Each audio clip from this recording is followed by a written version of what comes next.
Okay, we're about to get started. If we can find our seats, silence our cell phones.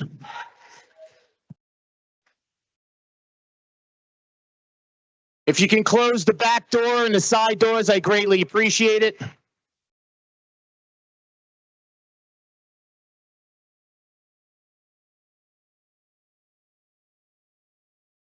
Good evening, everyone. We are on the record. Today is Wednesday, the 16th day of July in the year 2025. This is a regular meeting of the Jersey City Municipal Council. We had a scheduled 6 p.m. start. The clock on my cell phone is showing 6:07 p.m. May we have a roll call for the commencement of this meeting? Councilperson Ridley. Here. Councilperson Hewlings. Present. Councilperson Baggiano. Councilperson Saleh is not here yet. Councilperson Solomon. Here. Councilperson Gilmore is not here yet. Councilperson DeGise. Here.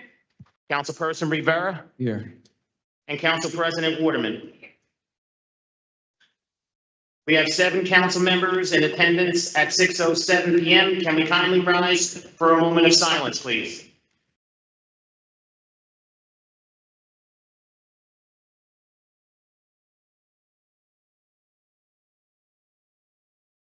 I'd like to dedicate this moment of silence to Thomas O'Hare, brother of Marlene Sandkamp, who works in my office.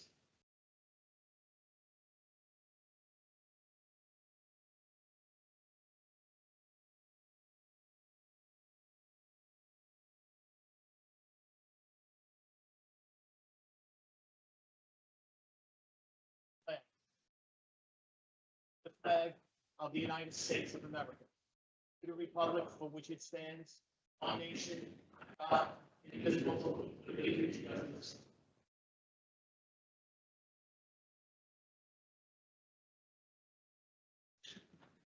Thank you very much. On behalf of Council President Waterman and the members of the Municipal Council, in accordance with New Jersey Public Laws of 1975, Chapter 231, the Open Public Meetings Act, also known as the Sunshine Law, adequate notice of this meeting has been provided by the posting on the bulletin board of the first floor of City Hall, the annual notice, which is the schedule of meetings and caucuses of the Municipal Council for the calendar year 2025, and filed in the office of the City Clerk on Friday, November 15, 2024. In addition, at its time of its preparation, the agenda of this meeting was similarly disseminated on Friday, July 11th, 2025, at 7:10 p.m. to the Mayor, Municipal Council, Business Administrator, Corporation Council, and the newspapers, and posted on the city's website, so I can certify as to our total compliance with the Sunshine Law. Council members, before we move on to the full agenda, we do have a couple of items to add to the agenda. On your printed agenda, those items are from 10.35 through 10.38. So those items, 10.35, Resolution 25-491 is a resolution authorizing the award of competitively bid contract to Simple Design Studio Architects to produce a reconnaissance survey of eligible historic resources in Ward F, Pickens Warehouse neighborhood. 10.36, Resolution 25-492. If we're going to continue to talk, everybody, you can take those conversations outside.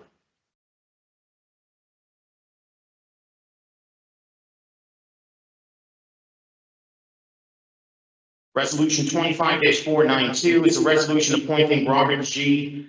Nakrowski as a member of the Jersey City Cannabis Board. 10.37, Resolution 25-493 is a resolution supplementing the manual loading zone designations of the City of Jersey City, designating the loading zone at various locations in Ward D. And item 10.38, Resolution 25-494 is a resolution establishing a committee for the purpose of reviewing traffic enforcement related matters throughout the City of Jersey City. Council members, I need a motion to add items 10.35 through 10.38 to the agenda. Motion. Second. Motion was made by Councilperson, I'm going to give that to Rivera, and seconded by Councilperson Saleh, who I will mark present at 6:11 p.m. Just give me 1 second to do that. So we now have 8 council members present. Now we have 9 council members present. Also at 6:11 p.m., Councilperson Gilmore. So we have all 9 council members present. So the motion to add items 10.35 to 10.38 to the agenda was made by Councilperson Rivera, seconded by Councilperson Saleh. On the motion to add the items, Councilperson Ridley. Aye. Councilperson Hewings. Aye. Councilperson Bajano. Councilperson Saleh. Aye. Councilperson Solomon. Aye. Councilperson Gilmore. You're going to have to put your mic on because no one heard you, but it's 10.35 through 10.38.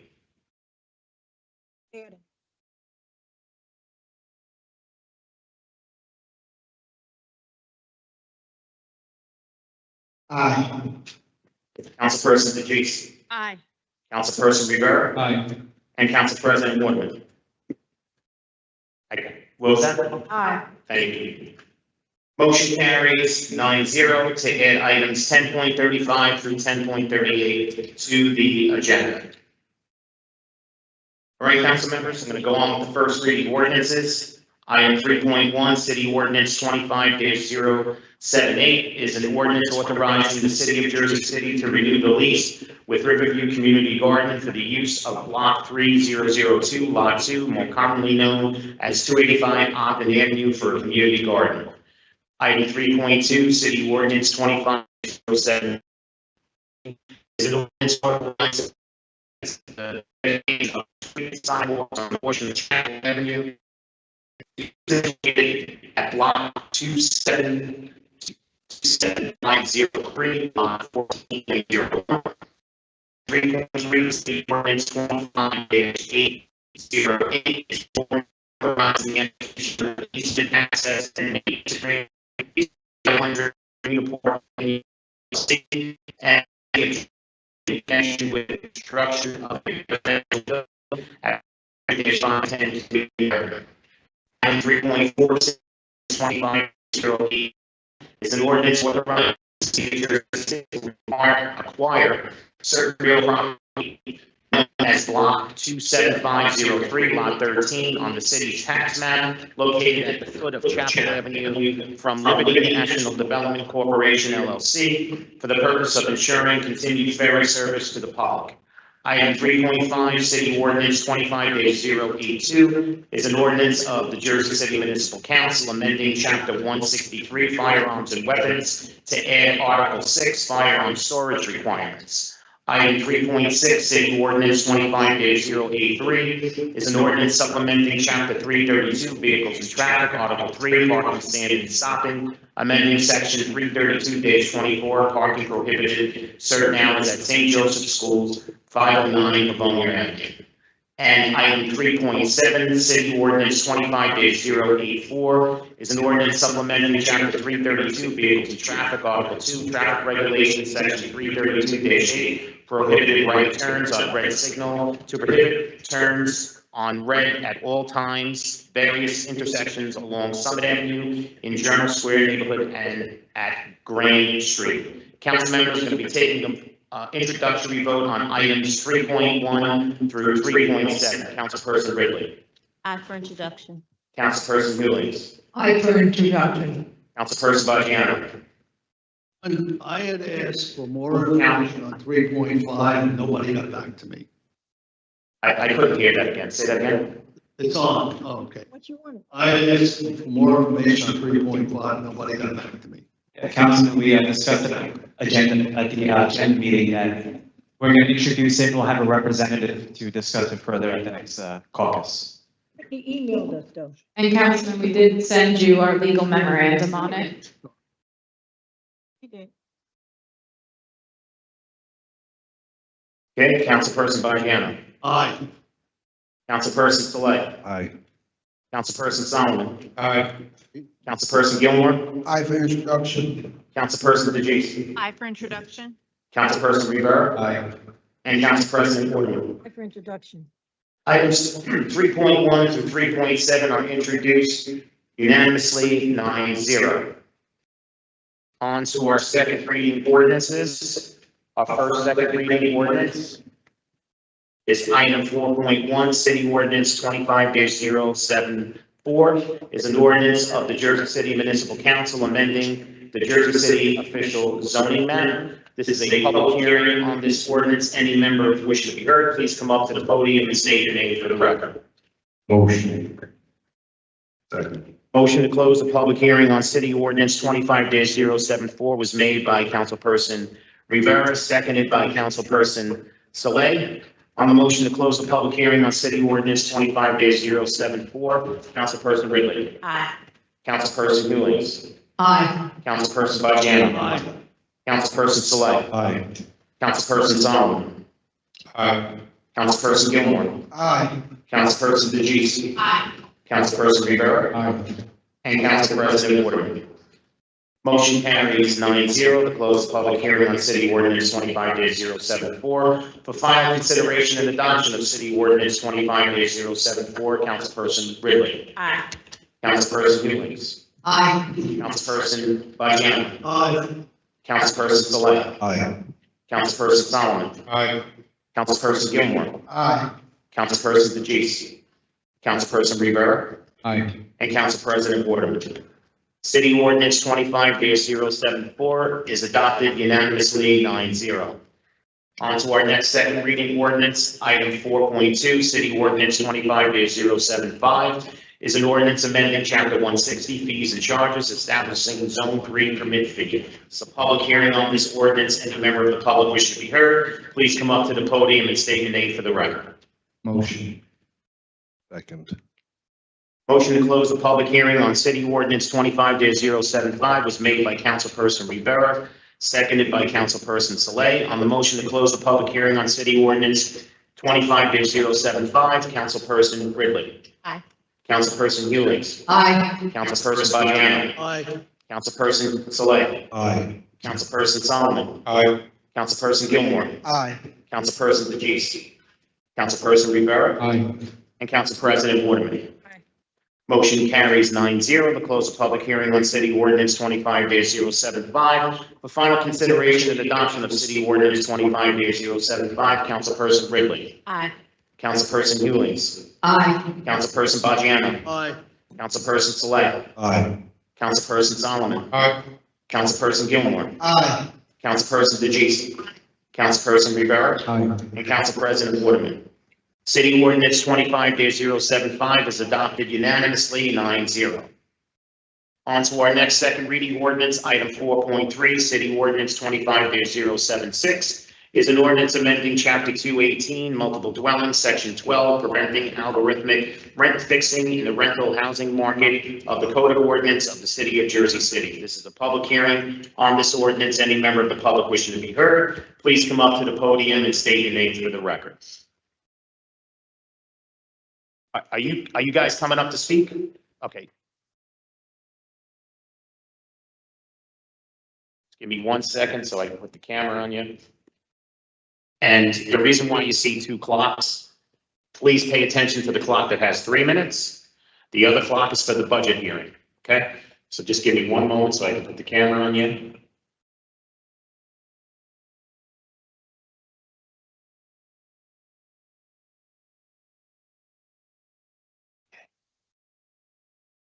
Sorry about that. Can you just state your name for the record? My name is Daniel. I'll do the data. Then we can have A few questions about this. First, I just wanted to confirm, this ordinance is making the law more strict, correct? And to prevent algorithmic rent fixing, it's making it more strict, fewer loopholes, am I correct in that assumption? Yes. Okay, thank you. So then I have two follow-up questions. One, how will this be enforced? And then with that, who will be enforcing this? These are responding here in good time. Just very briefly, the what's on the agenda is just a move of words that was suggested by a member of the public who basically wanted to make sure that there was no ambiguity in the way that the definition applied. So the current ordinance is just that change in the placement of the words to eliminate the ambiguity. more broadly, the enforcement of the ordinance as written today has a couple of different options. You have the ability for an individual tenant to basically file a private right of action. You have an ability for the city prosecutor to prosecute ordinance violations, as well as the city prosecutor to make a referral to the state attorney general. So those are the three current enforcements, but we are actively working on stronger enforcement mechanisms. And you said it was I'm sorry, say that one more time. Who specifically is enforcing this? So the individual tenant can enforce through a private right of action. The municipal prosecutor can enforce, and then the municipal prosecutor can make a referral to the state attorney general for investigation. Okay, so the municipal prosecutor would be the one, if a landlord were not following this and were violating it, tenant may or may not know, it's the municipal prosecutor who would ultimately be the one to make sure that that violations are done appropriately. Yes, correct. Okay. That's all I need. Thank you. Daniel, can I just have your last name again? Yes, F as in Frank, ELDMAN. Thanks so much. All right. Next speaker. Hello, Kevin Weller, KVINWELLER. First, I want to say thank you for making this stronger. We appreciate it. This is very important.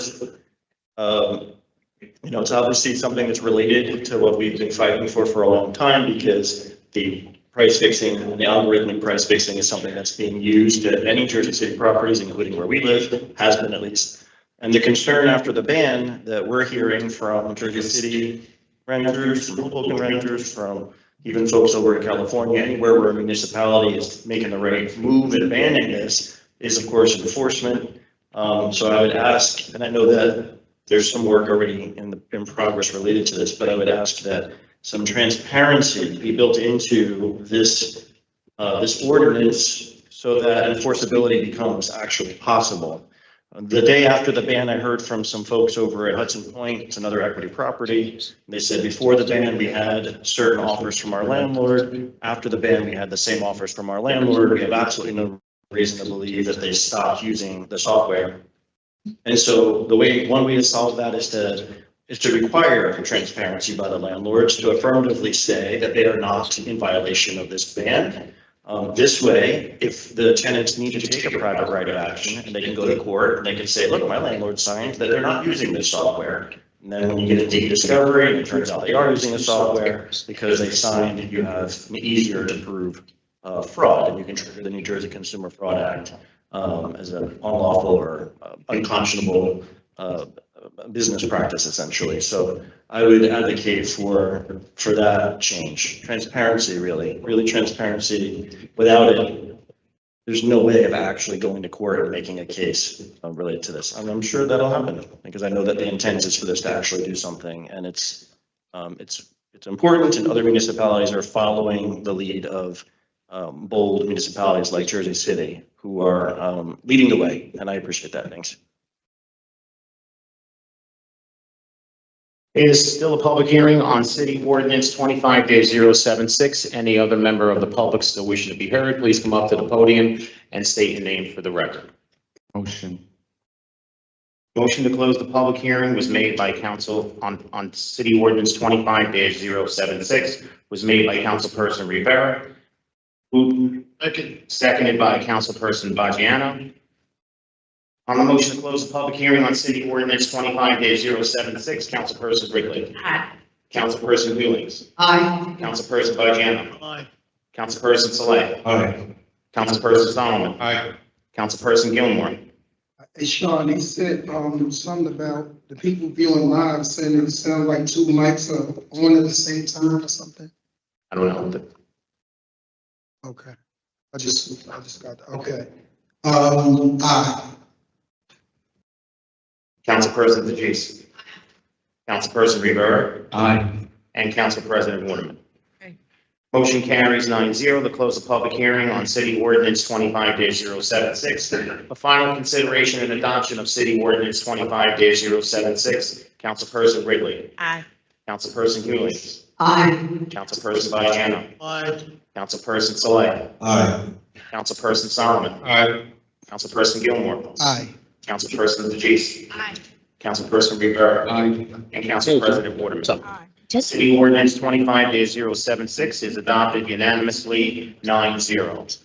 On to our last second reading ordinance, item 4.4, City Ordinance 25-077 is an ordinance of the Municipal Council for the amendments to Chapter 345-31 of the Land Development Ordinance regarding the General Development Checklist. This is a public hearing on this ordinance, and I see Laverne.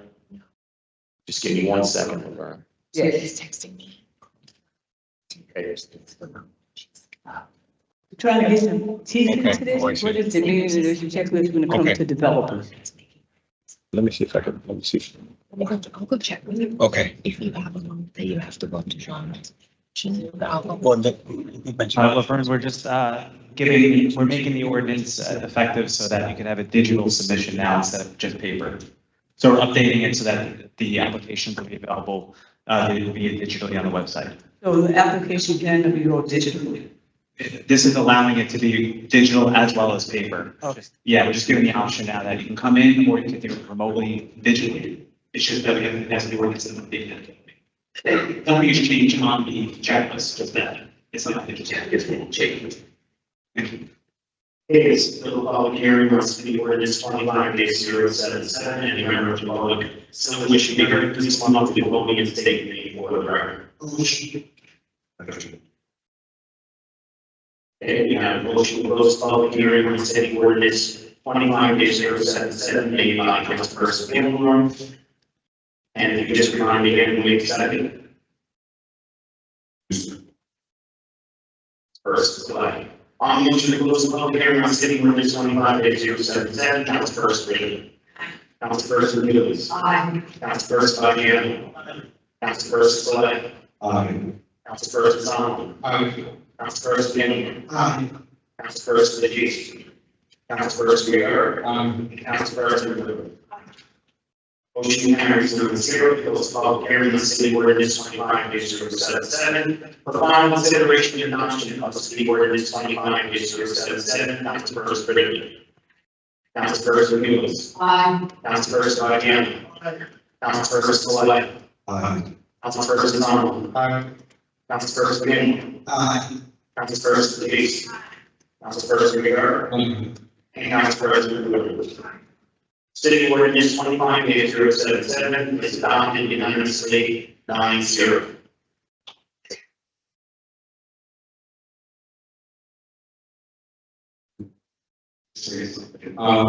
Well, you have the people standing up, there's some chairs up there that you all welcome to pull out, so you guys can sit down instead of standing up, right in that corner. Okay.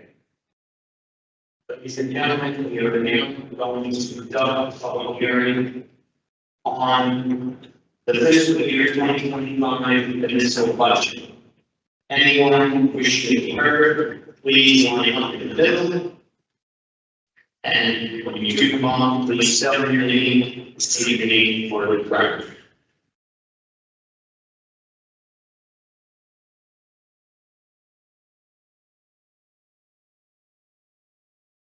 Motion.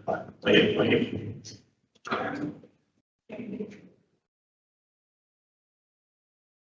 Now, before I allow you to speak, I'm just gonna let you know, and anyone else that's looking to speak on the budget must stay on the subject of the budget and only the budget. Okay, if you do have 5 minutes, the time does go up because it is public hearing for budget. Just a little housekeeping. Moving regulation. All right, then, you're up. Well, I think it just qualifies, and it just does. I need to sign it first. Anything on the budget is understand that under the current budget, as many as 35 city employees are likely to lose their jobs. And I think the current budget could benefit greatly from The collection of like the city-wide, especially in housing, as we said, city, over $100 million in just those towers. So that perspective, I'll leave it there. Collect $100+ million in fines. And I'm sure you have another $100 million for the city. Fund moves, mental health, fund problems to the city of have, the majority of people want that, in words, and it would make it lower in financial stress.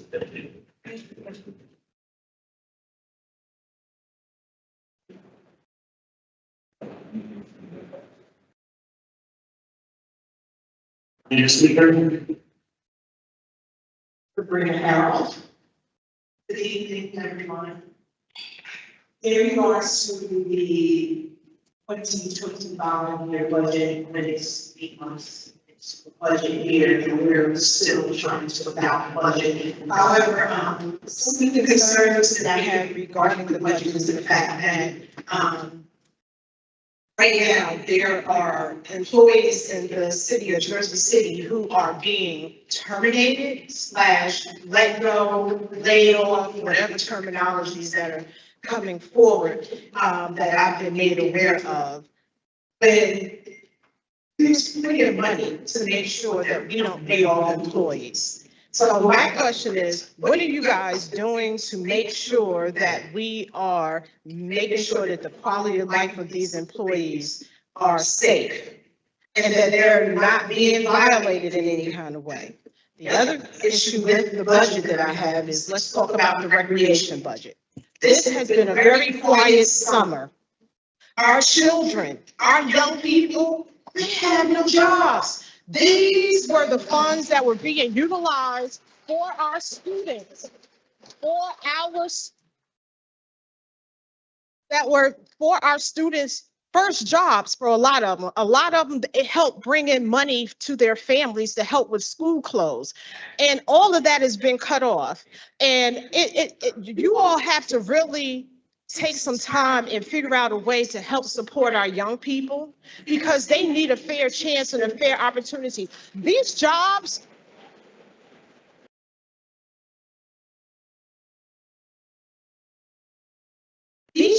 were also opportunities for them to start learning a skill, learning interviewing skills, so that when they get out into the real world, they would have had some sort of preparation. All of that was taken away from them. I don't even know, how many people do you all hire? Maybe 20 people, 25 people. We had hundreds of residents, Jersey City residents and children employed in the summertime. I implore you all to look into the budget and see what you can do to bring these opportunities back to our young people,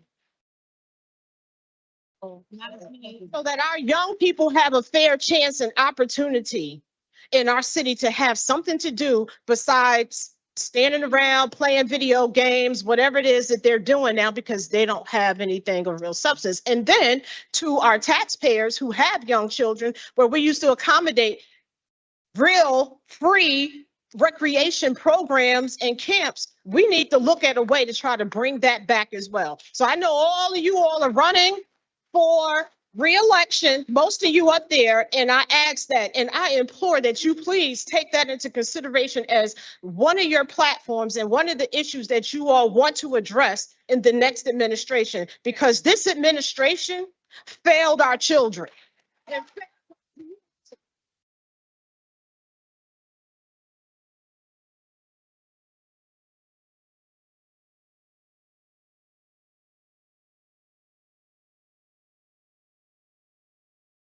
Before you start speaking, sir, I just want to remind the members of the public, I know everybody's passionate about the subject of the budget and especially recreation.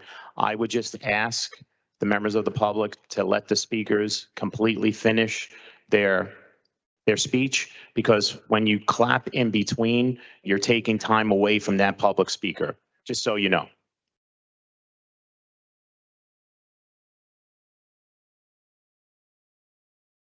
Go I'm ahead, only sir. trying to help the public speaker, that's all.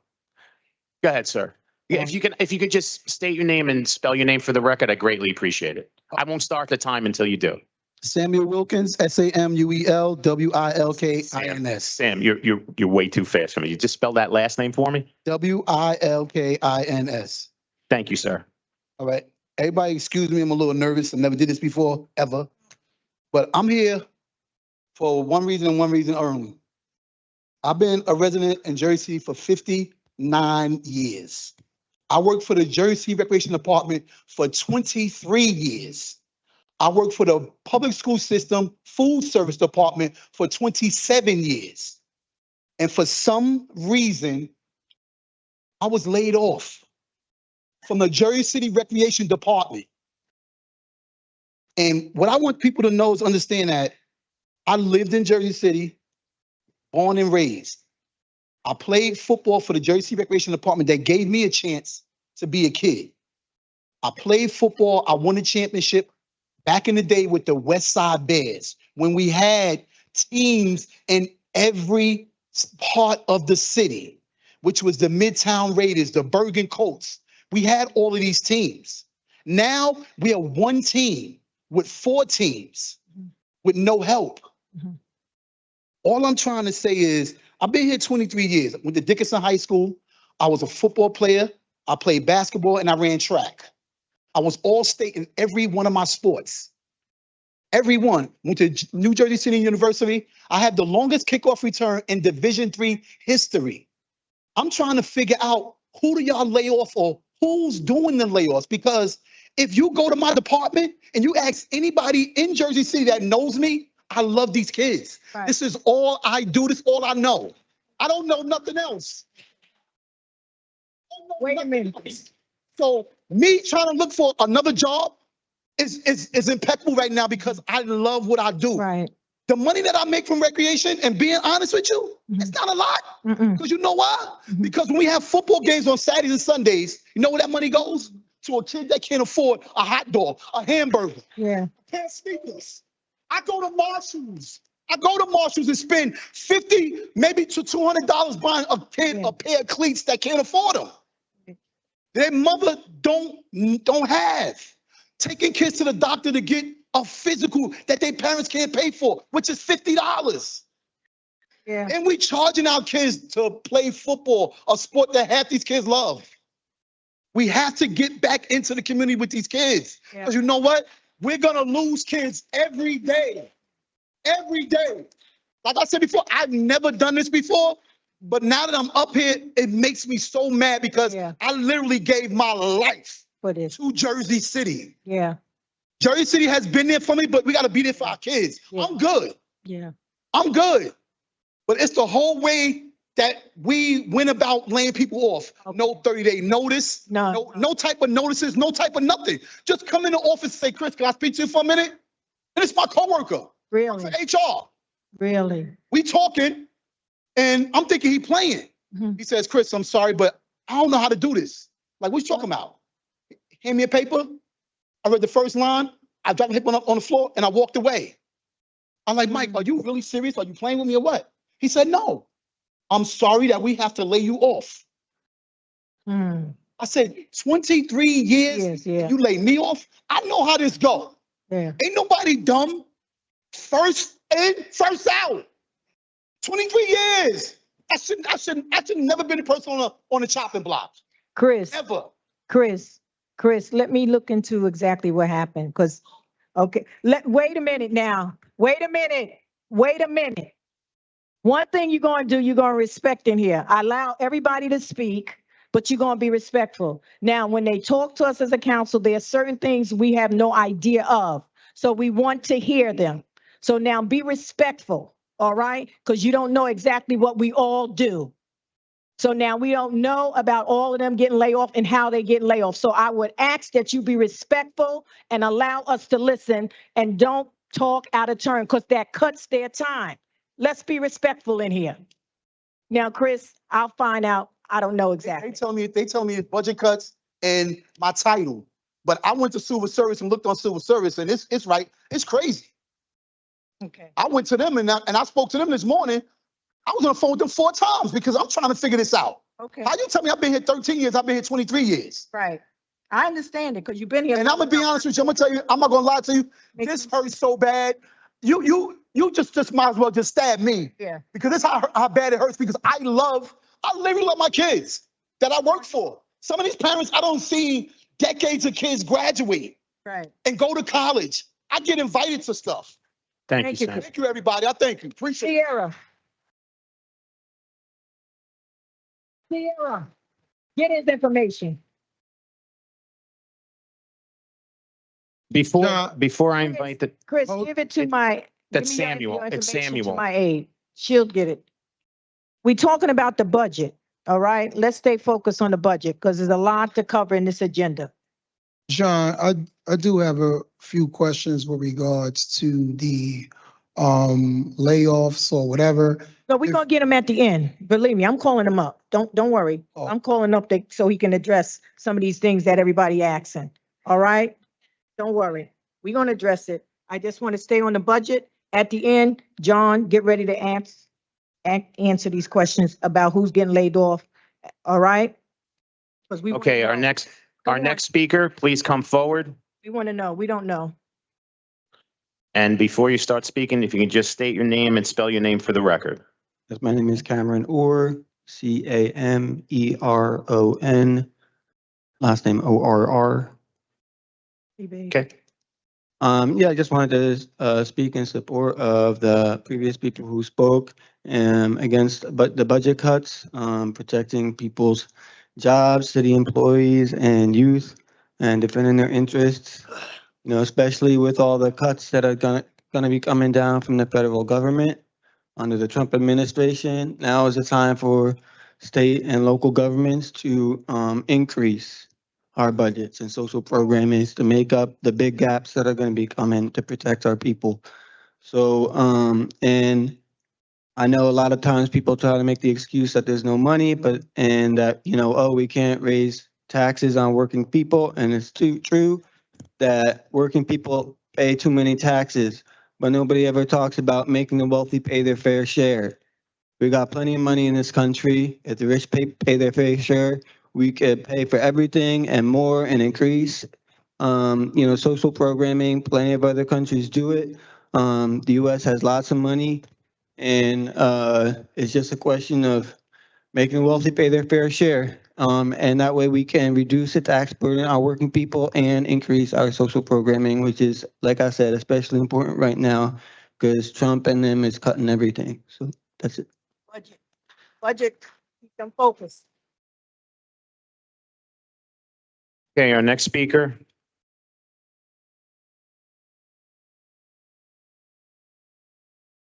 Danielle, Danielle, Didamo, D as in David, D as in David, AMO. Thank you. My name is Danielle Didamo, and I'm a lifelong resident of Ward C. I was born and raised right here in Jersey City, and I still live and work here today.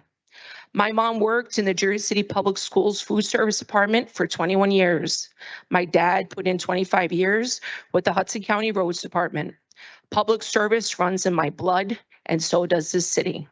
So I'm not speaking to you tonight as an outsider or an armchair critic. I'm someone who has lived through the promises and failures of this city for decades. And I'm here to say, this budget misses the mark in ways that should concern every working class resident in Ward C and beyond. Let's start with infrastructure. In Journal Square in the Heights, we see the cracks, literally and figuratively. Our sidewalks are crumbling, our intersections are deadly. Flooding is now a regular event, not a rare emergency. I shouldn't need a kayak to get down Kennedy Boulevard after a summer storm. And still, year after year, we watch funds get prioritized for luxury development while the basic infrastructure that keeps our neighborhoods safe is left to rot. Infrastructure is a foundation of a just and functional city, but too often the burden of neglect falls hardest on the parts of the city with the least political clout. That's what it feels like to live in Ward C right now. It feels like we're always asked to wait. wait for our streets to be fixed, wait for traffic calming, wait for storm drains to be cleared, wait for action after someone gets hurt or worse. Now, let's talk about sustainability. Jersey City loves to brand itself as a green progressive city, but this budget tells a different story. Where are the investments in renewable energy? Where is a long-term stormwater management plan? Where are the green jobs? That brings me to forestry. We are updating our community forest management plan, and as someone involved in that process, I can tell you this. If the funding isn't there, it's not a plan, it's just paperwork. Trees are not a luxury. They're a public health infrastructure. They cool our neighborhoods, clear our air, and prevent flooding. And yet, we continue to see mature trees cut down without planting or proper care. And finally, I want to speak about the people who keep this city running, our workers. I'm deeply concerned about layoffs in this budget. It is unacceptable that we would fund raises for top administrators while cutting jobs in sanitation, housing, or other critical departments. These are not just positions on a spreadsheet. These are people. They are our neighbors, our classmates, our family members. They're the people who make sure our trash gets picked up, our streets get swept, our homes are inspected, and our communities are cared for. Again, I think about my parents. My mom working in school kitchens, feeding thousands of students with dignity and love. My dad out in the cold and the heat, patching roads and painting crosswalks. While people like them kept this city moving, and they didn't do it for glory. They did it for the paycheck, the pension, and the pride of building something that mattered. So when I see budgets balanced on the backs of workers, while executive salaries rise and luxury developments get tax breaks, it doesn't just make me angry. It makes me ashamed. This city was built by people like my parents. It should work for people like them and like me now. This budget is an opportunity to show that we've learned from past mistakes, that we're not just papering over problems with nice graphics and no tax increase headlines. It's an opportunity to prioritize sustainability, invest in green infrastructure, fund urban forestry like it matters, and protect the dignity of our workers. I urge this council to revisit this budget with clearer eyes and fuller hearts. The people of Ward C and all of Jersey City deserve better. Thank you. Danielle.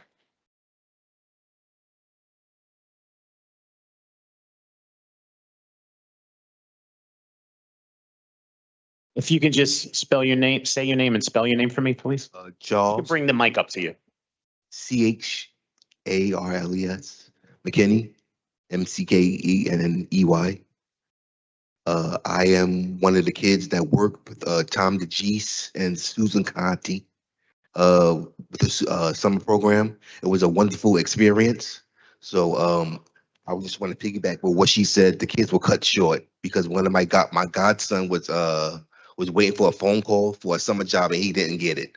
So the kids were cut short. That's all I wanted to say. Thank you. Keep them on a budget. Next speaker.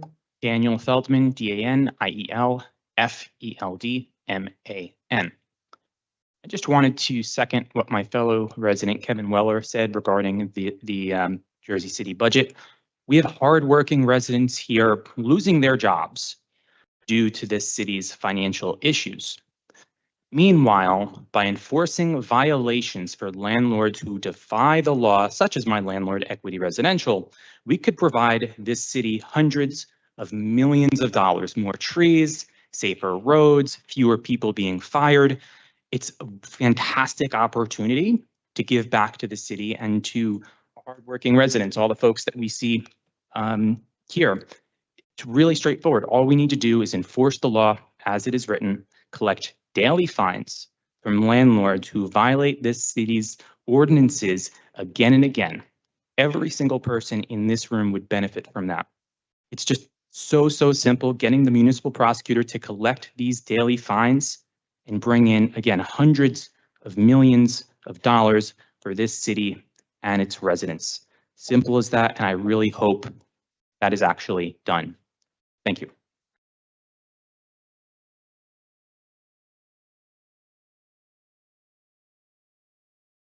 You know what?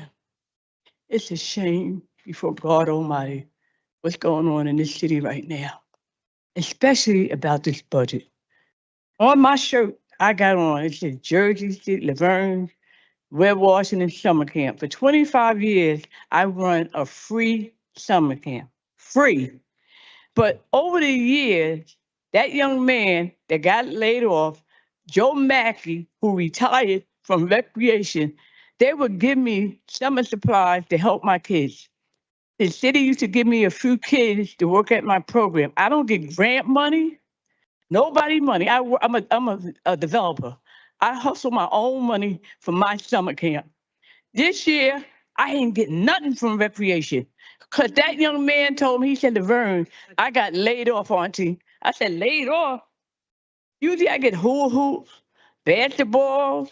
Sometimes I used to get a few kids to work at the camp. This is a shame before God Almighty that we can do budgets and people are catching holy hell right now. Oh God help me. You know, we strive on a lot of things, but the kids of this city is catching it. I got 40 to 50 kids in my summer camp.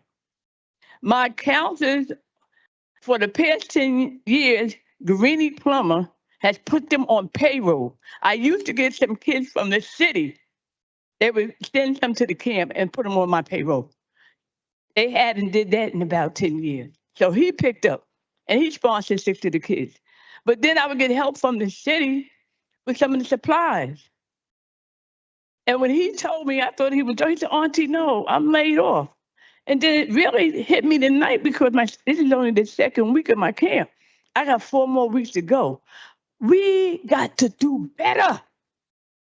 We got to do better. We know better, especially when we got a bunch of kids running around this city, can't read and write. They're doing cursive writing in our school. It's sad. I got kids in the 6th grade, don't know 3rd grade work. You understand what I'm saying? My camp is free. And I'm finished.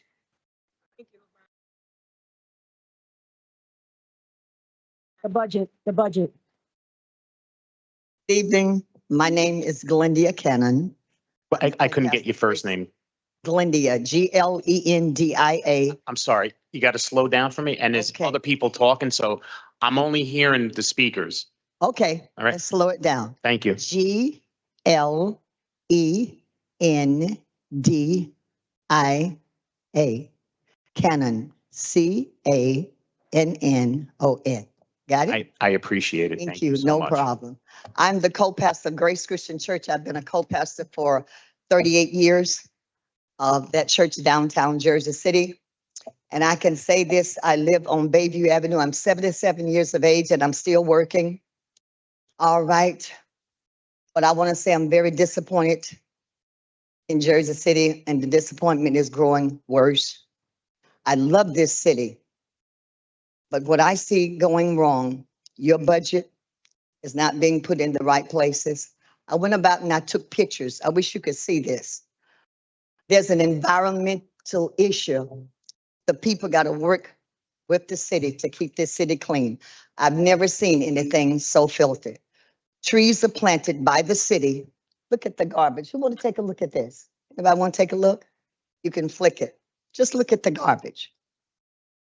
These are where trees was planted by the city. Look at the garbage.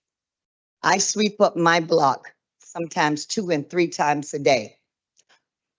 If we don't take the money and put it where it needs to be, and others have said so in our youth, we're going to lose it. And we are losing it. We need to put it in our schools. If we don't do it, we're going to lose it. And we are losing it. The Sometimes the street sweeper comes down my block, I gotta go behind them.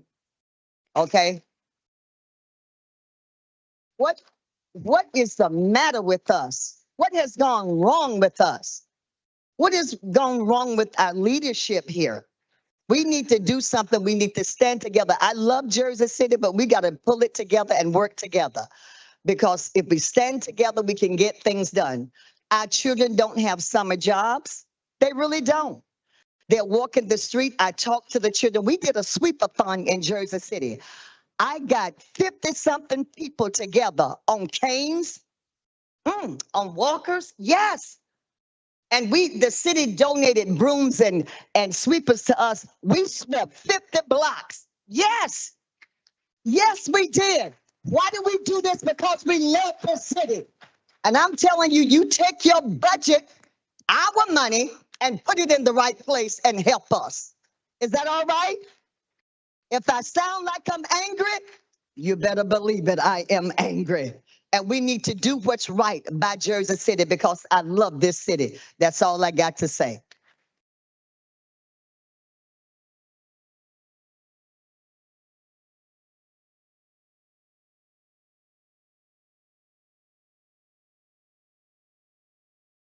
Essence Kelly, for the record.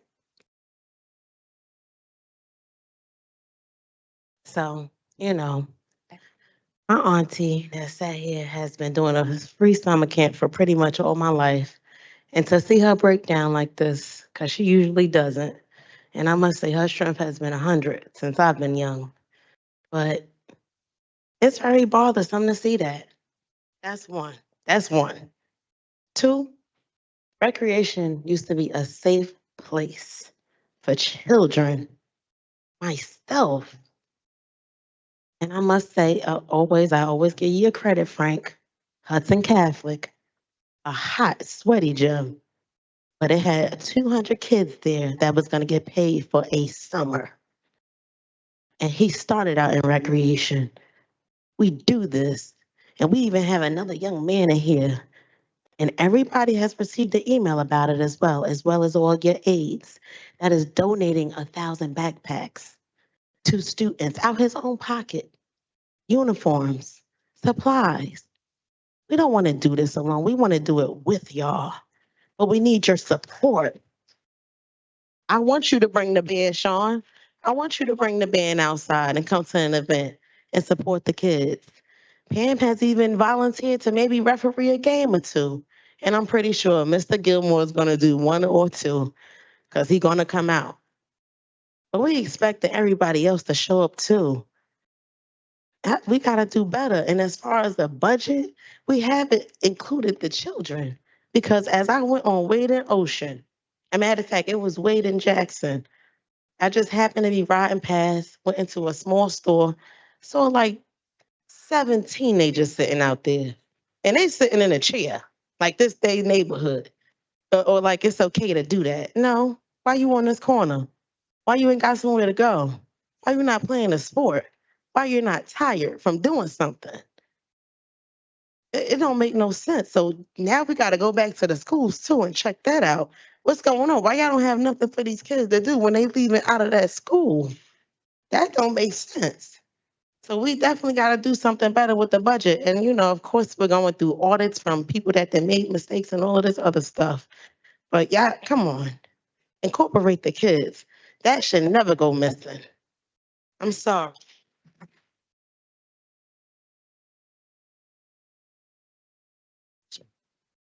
You could just state your name and then spell your name for me and nice and slow.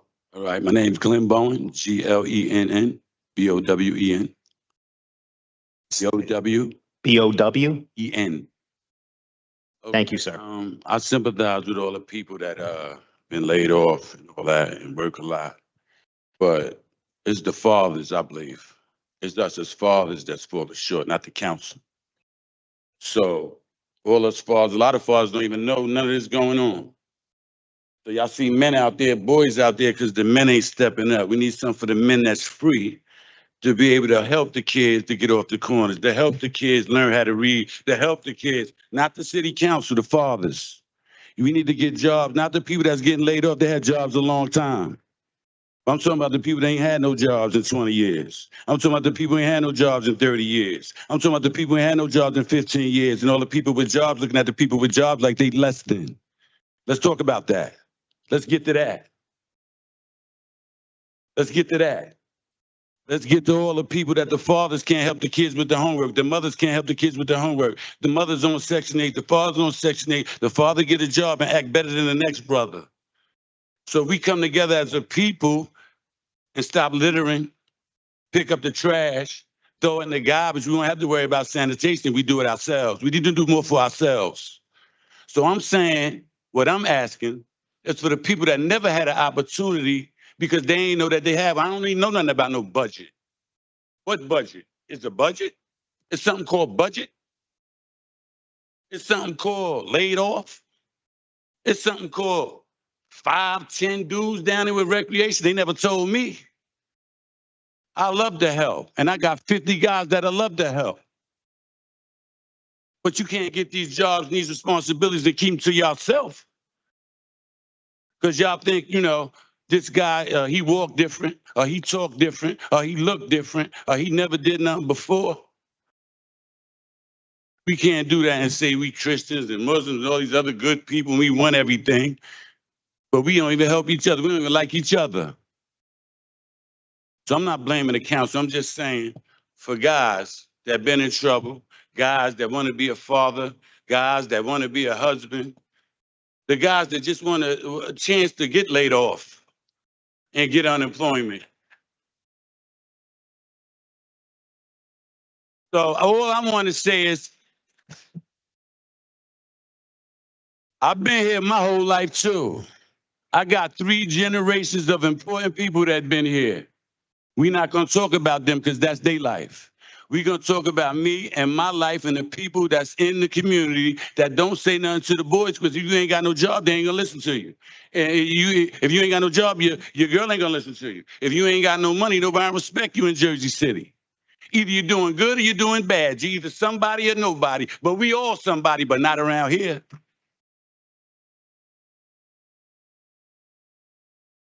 All I'm saying is I don't want to blame everything on the council, and I don't know what the budget is. Because if I ain't keep my own budget right. So I know budget is hard. I think Ms. Webb should get all the help she need without saying all the help she did. I think the brother that got fired, you know what I'm saying, he'll find something else. Right? I love everybody. But I ain't even get started yet. So what about me? Y'all don't feel sorry for the nobody that ain't even got started? I feel sorry for him too. I want somebody to take my number and take my information because I ain't even got started. Thanks for letting me share. Sean. This is the budget. This is a budget hearing. Go ahead. Go ahead, honey. Hi, my name is Janine Blair. I couldn't hear you. Janine. You got to get a little closer to the mic because I cannot hear you. Janine Blair. Okay.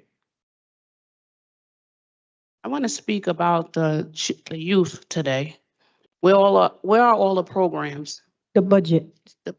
Tied into the budget, so nobody could say you ain't. Well, on for the budget, for the recreation department, what is it for our children to do? There's no programs. There's nothing for them to do after school. Right now, the children are out for the summer.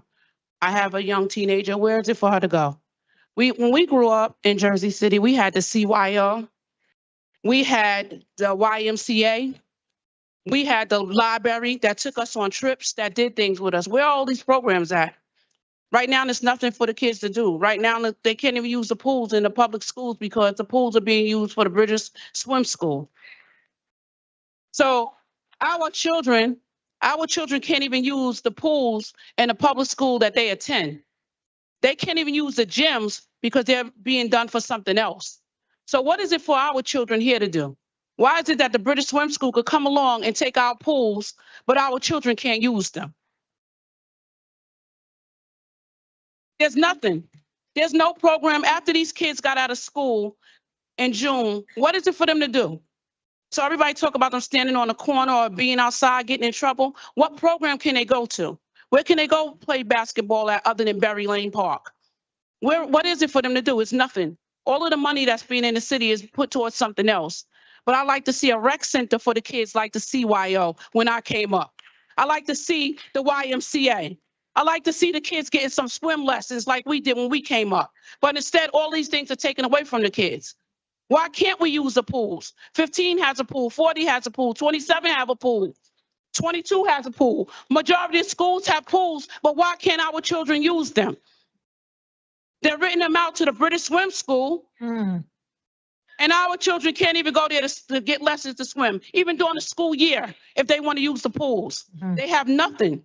So in the budget, instead of putting up all the buildings and putting up things that nobody else could use, nothing that nobody else could afford to live in, let's try putting up some buildings for our children to have something to do and a place to go after school.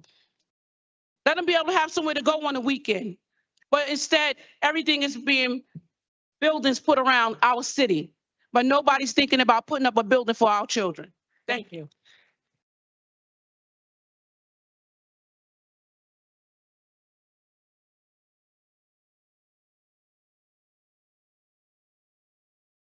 You can just say your name and spell your name for the record. I greatly appreciate it. Sure. My name is Crystal, Crystal,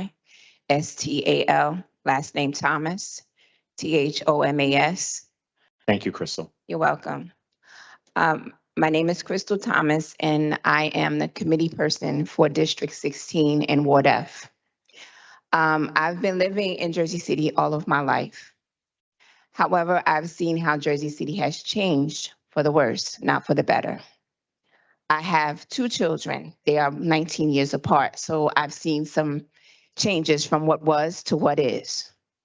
My oldest, when he was younger, about 15, 16, he used to get in trouble. To this day, there is no programs for young teens who get in trouble. Not before they get in trouble. Everything is after they get in trouble. I'm trying to understand that as a longtime Jersey City resident. I also live in a district where there are three schools.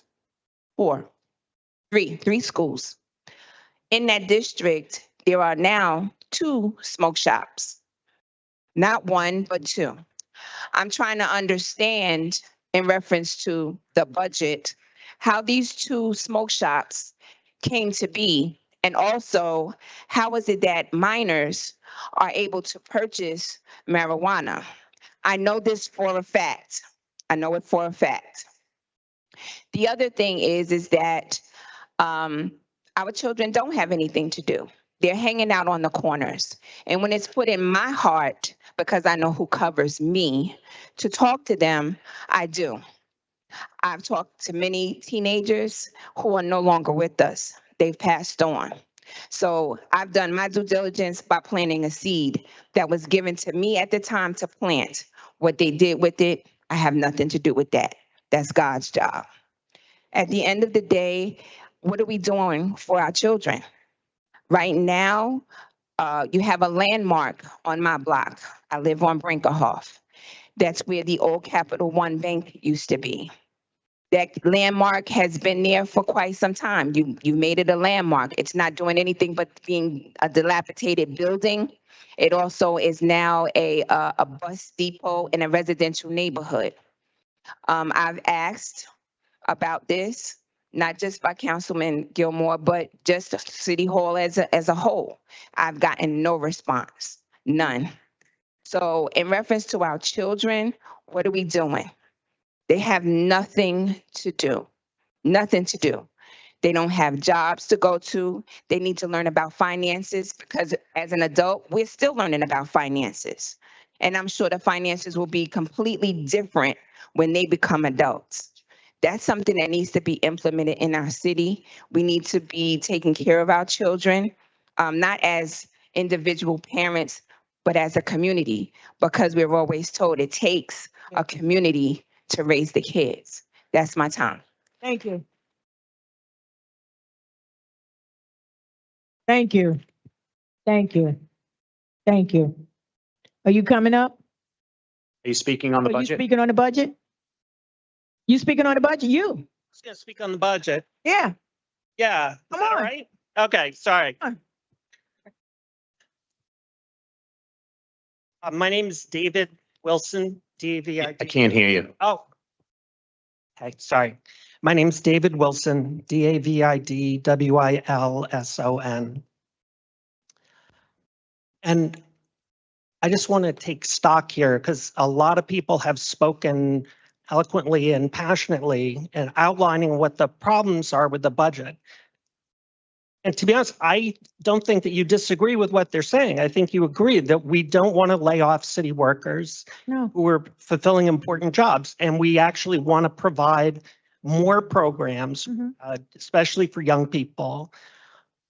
So but there's the problem, as there's not enough money. So what if there was a solution? What if there was a way, rather than having to cut one thing versus cutting another thing versus cutting a third thing, what if there was a way to increase revenue instead without raising taxes? I think that's known as sort of the silver bullet. That's right. In budgeting. And in fact, there is a solution like that, and it has to do with collecting fines based on violations made by large landlords in the city. I know just in my building, there's an enormous amount of violations that should result in fines, which have not been collected. And I'm sure that there are a lot of other buildings like that across the city. And so there's a solution really staring us in the face. And it's to problems they think we all agree we want to solve. This isn't, it's not a tough one, that we don't want to lay off city workers and we want to provide opportunities for young people. All we need to do is just take advantage of the simple solution that's right in front of us. Thank you.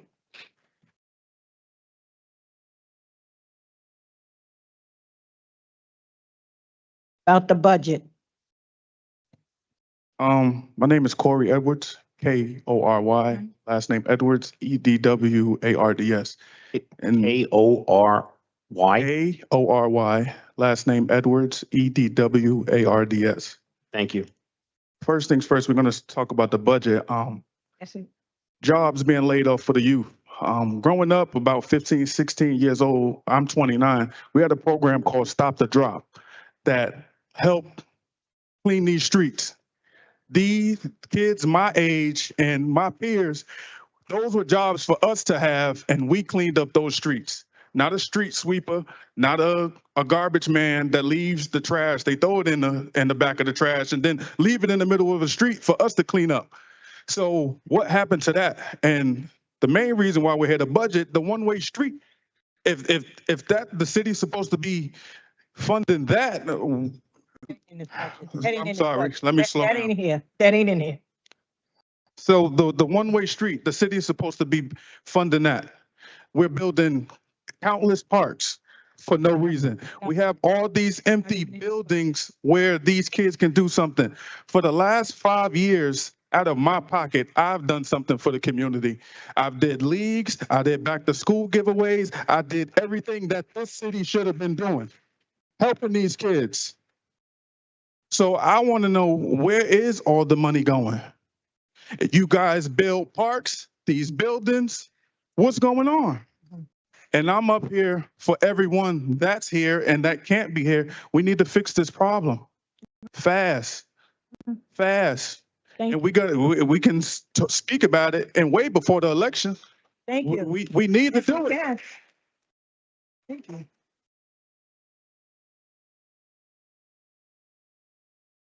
And we need help for guys my age that's coming out of prison that need jobs. We need it. And we need something for everybody to do, whether it's a volunteer work or something. We need something for everybody in this community to do. We can't just focus on the youth. We need to focus on the community as a whole, everybody. And that's all I have to say. Thank you. Thank you.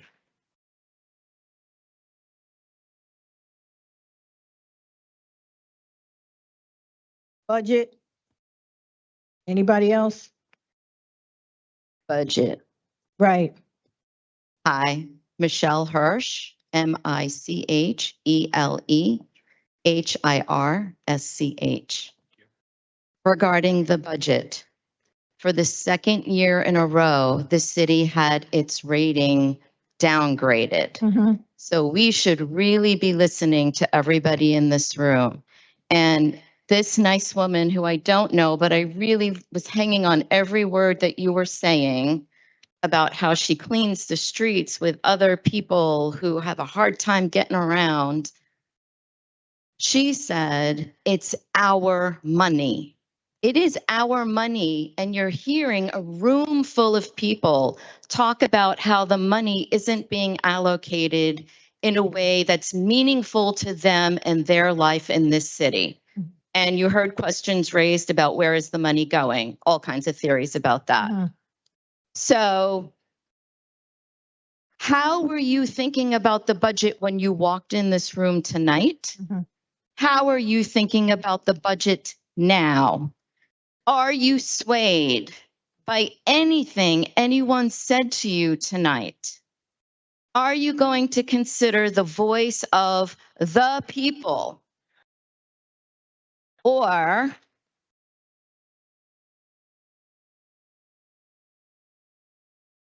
are we going to have another Pompidou moment? And I really hope not. Thank you. Thank you, Michelle. Thank you, Michelle.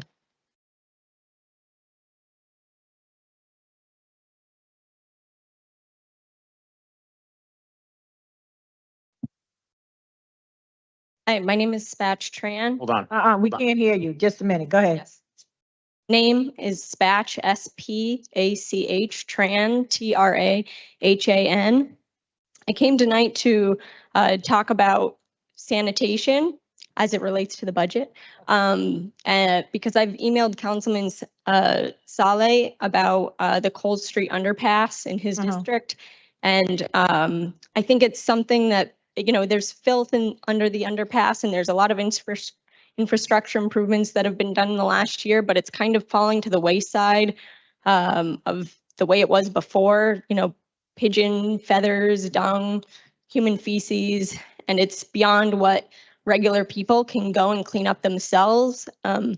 Healthier JC had a pickup event, you know, with bags and pickers, and I got some people to come over and pick up trash in that area, but definitely beyond what a normal person can do.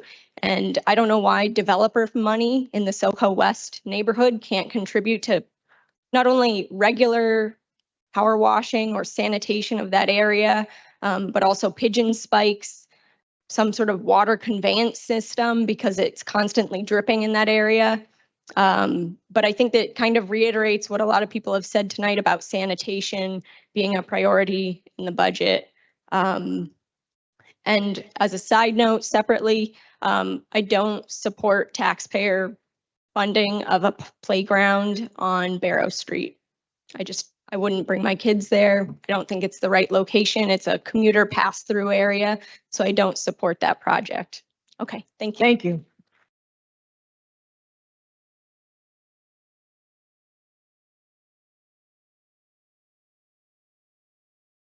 Good evening, Lorenzo Richardson, LORENZO RICHARDSON. Regarding the budget, I just want to know if any of the council members have considered any of these things, and they're just questions. Okay. First, because I understand that Sacred Heart was purchased recently or is going to be purchased.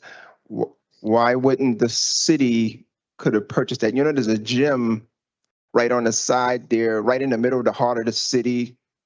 I mean, for the little bit of money, from my understanding, maybe $1 million or less, the city could have maybe purchased that and maybe did something substantial in that spot, right in the heart of the city where a lot of kids are. Right? Two, oh, two, where is the money promised from the cannabis revenue? All of that'll I come haven't up. seen, I haven't seen anything from smoke shops or cannabis allocated anywhere. And I haven't seen anything explained from the budget for that. Okay. Why can't you find someone, just one person, to calculate the payroll tax correctly to pay the Board of Education what they're owed? Right. Just one person.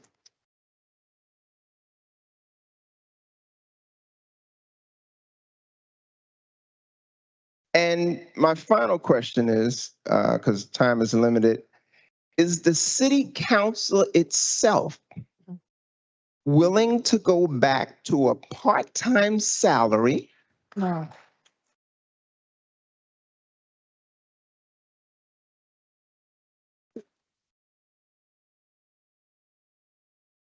Because we're talking about these summer programs being cut and people being cut. So to fund programs for young people and also reduce the staff, because there was one part-time and there was one council person, right? And both of those salaries were part-time. I don't know what the rationale was to make it a full-time salary. I don't know whether to compete with Newark, but I thought that it kind of did a disservice to the city in terms of money being paid out to so many people. And then you add so many titles to other multiple people. And there's still not an increase in the work being done for the people who pay it. Thank you. Thank you.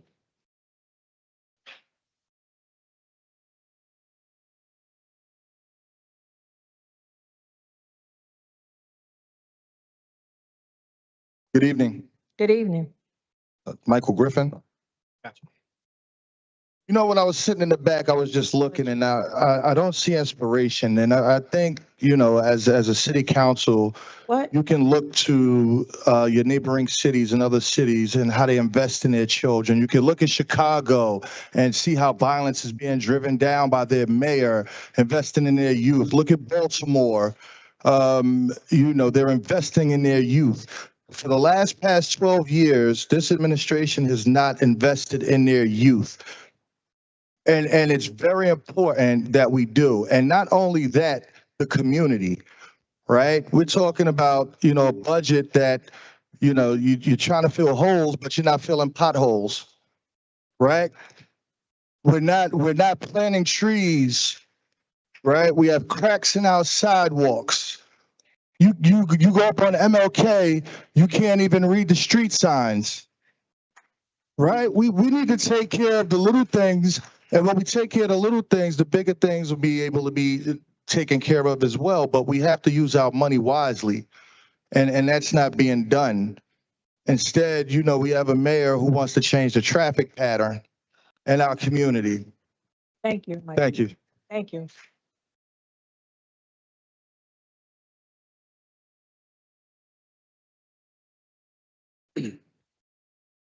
Good evening, Keith. Budget. Go ahead, Keith. Keith Howell, KEITH HOWELL. Thank you, sir. And yes, Madam President, I'm here to speak on the budget. Keep us focused. I come before you tonight as a community leader and a concerned citizen. Our city is at a crossroads. And I said I wasn't going to say anything tonight, but I guess the others have inspired me to stand here before this board. The decisions that are made in these chambers have real consequences for the people you serve. We talk a lot about fiscal responsibility, but fiscal responsibility doesn't just mean passing balanced budgets. It means ensuring financial transparency, practicing integrity, and providing real support to the people who make up the soul of this city. Let's be honest, we need to take a better look at the budget. Somewhere along the line, our priorities have gotten out of balance. We're handing out raises and left and right, and raises out of the wazoo, as folks say on the street, while at the same time raising taxes. People in government positions that, I'll change that. People in government positions that have favor from the administration can walk around talking about how much their salary is and all of the perks that come with being an employee of the city and getting a company car, while we have citizens that are losing their homes. Longtime residents and seniors, working families are being displaced because we're talking about affordable housing, and affordable for who? And while all this is happening, our kids are getting left behind. I'm a pastor, and we have to go through all of these hoops and loops just to get a grant to help the children. Grants that are supposed to help families and small businesses are tangled in red tape and bureaucracy. It shouldn't take 10 steps and you have to walk a mile and a stack of paperwork just to get the grant meant to serve the public good.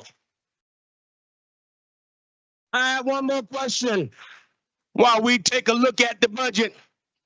Where's the community centers? Everybody's walking down the street high as a Georgia pine. But we got all of these smoke shops and dispensaries in this Jackson Square redevelopment plan, or whatever they done tagged it now. They don't want any more churches, or let me not be biased as a pastor. They don't want any more houses of worship unless they are grandfathered in. But we got dispensaries on every corner,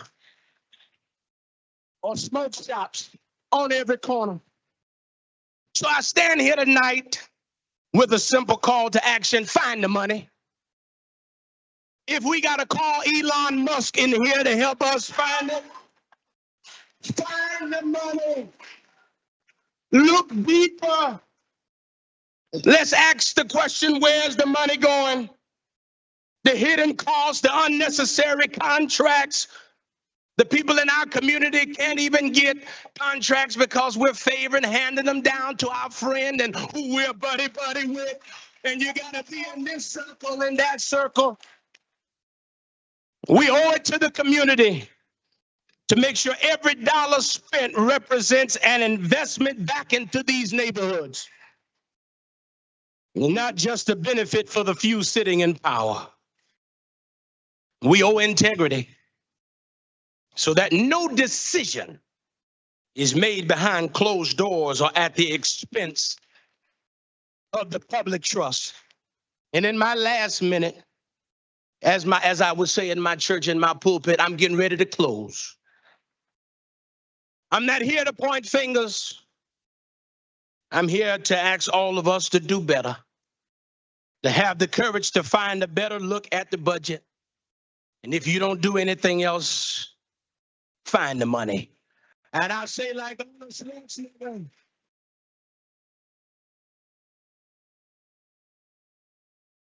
I know we're talking about the budget, but I'm going to say like Arnold Schwarzenegger said, I'll be back, because there's more to be discussed. Thank you for this time.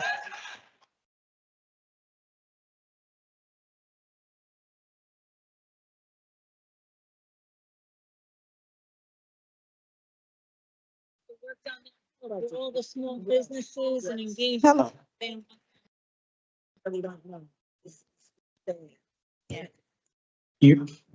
If you could just state your name and spell it for me, I greatly appreciate it. How you doing? My name is Asia Bennett, AJA, last name Bennett, BENNETT. Thank you so much. Thank you.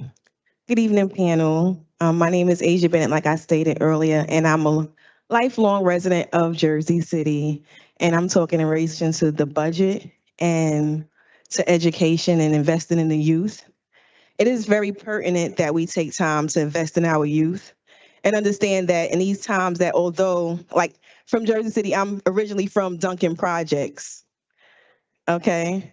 And I moved into the Greenville section And, you know, I was in a program called College Bound through NJCU, you know, and we had programs in this school for the youth. It's very important. I am an educator. I used to work in education here in Jersey City. I'm a school psychologist. Okay. And I'm from Jersey City, from the projects. So I know that there is quality in these children if we believe in these children. Okay. Someone could have looked at me and said, I'm from the project and I can't hold 4 degrees, one from Seton Hall, from Jersey City. I have friends from Jersey City from the same projects that hold doctoral degrees, under 30 years old. So if you invest in our future and our children and give them things to do, and as I'm sitting here talking to this council, I'm talking to the parents behind me. Let's start there. These meetings need to take place at the PTA. It starts in the schools. Hello. I know I'm not going to get everybody to agree with me, but I can't just get down on them because it's community, it's us and the children. We definitely can't depend on the government to take care of us because the government never took care of us. Let's be for real. So it's time that we start taking care of ourselves.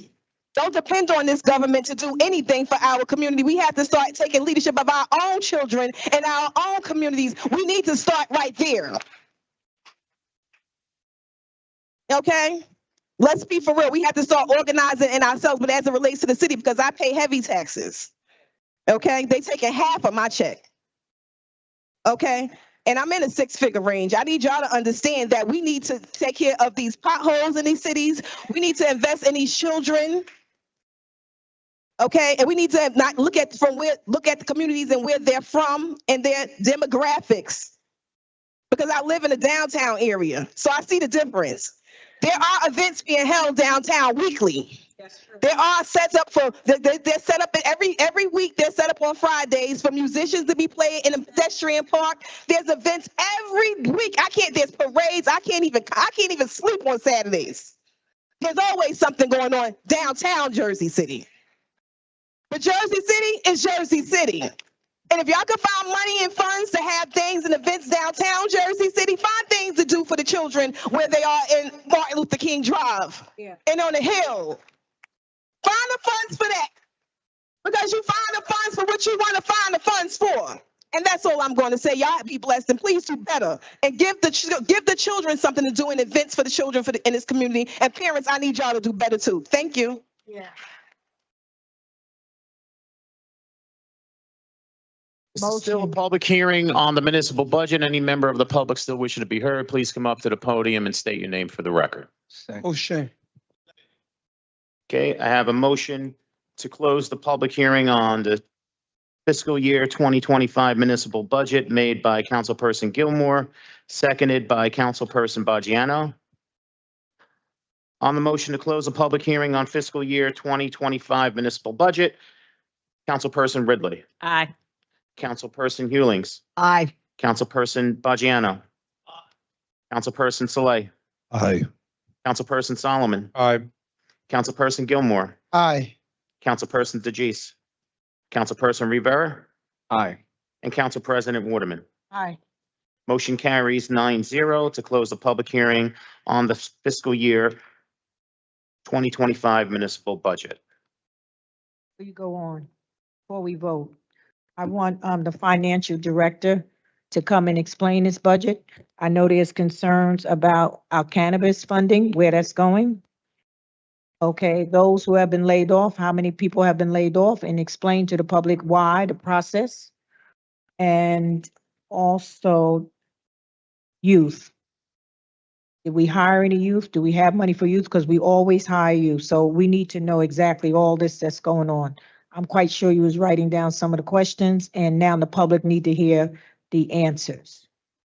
Council President, may I start? And if we Yeah. have specific questions for Kyle? Sure. Go ahead, Kyle. So, However y'all do it, let the public hear. So I just want to start off with just some public knowledge that the city's budget, roughly $700 million, represents approximately 34% of your tax bill. So the rest of the tax bill goes to the schools, the counties, open space. And so the portion that we control is 34% of that, of your tax bill.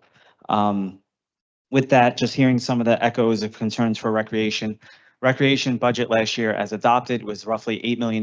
This year is $9 million, including $1 million in the budget that was in last year's budget for summer youth programming, which includes nearly 400 jobs, which is almost equivalent to what we had last year. And then we do some partnerships with the library as well to try to expand that a bit. In regards to the layoffs, I'd just like to maybe educate a little bit more in that conversation. So the city has been dealing with some federal and state grant cuts, mostly federal, and then the state grant cuts would be federal money passed through the state. Some of them have been actually cut. You look at some HHS programming, you look at some municipal court programming for community court and those types of programming. And then some of the state funds that are coming from the feds has not been released because they're waiting to hear back from the feds to make sure that the money's eligible to us as a welcoming city. So with that, we have employees that work on those grants and those programs that have civil service protection and union protection.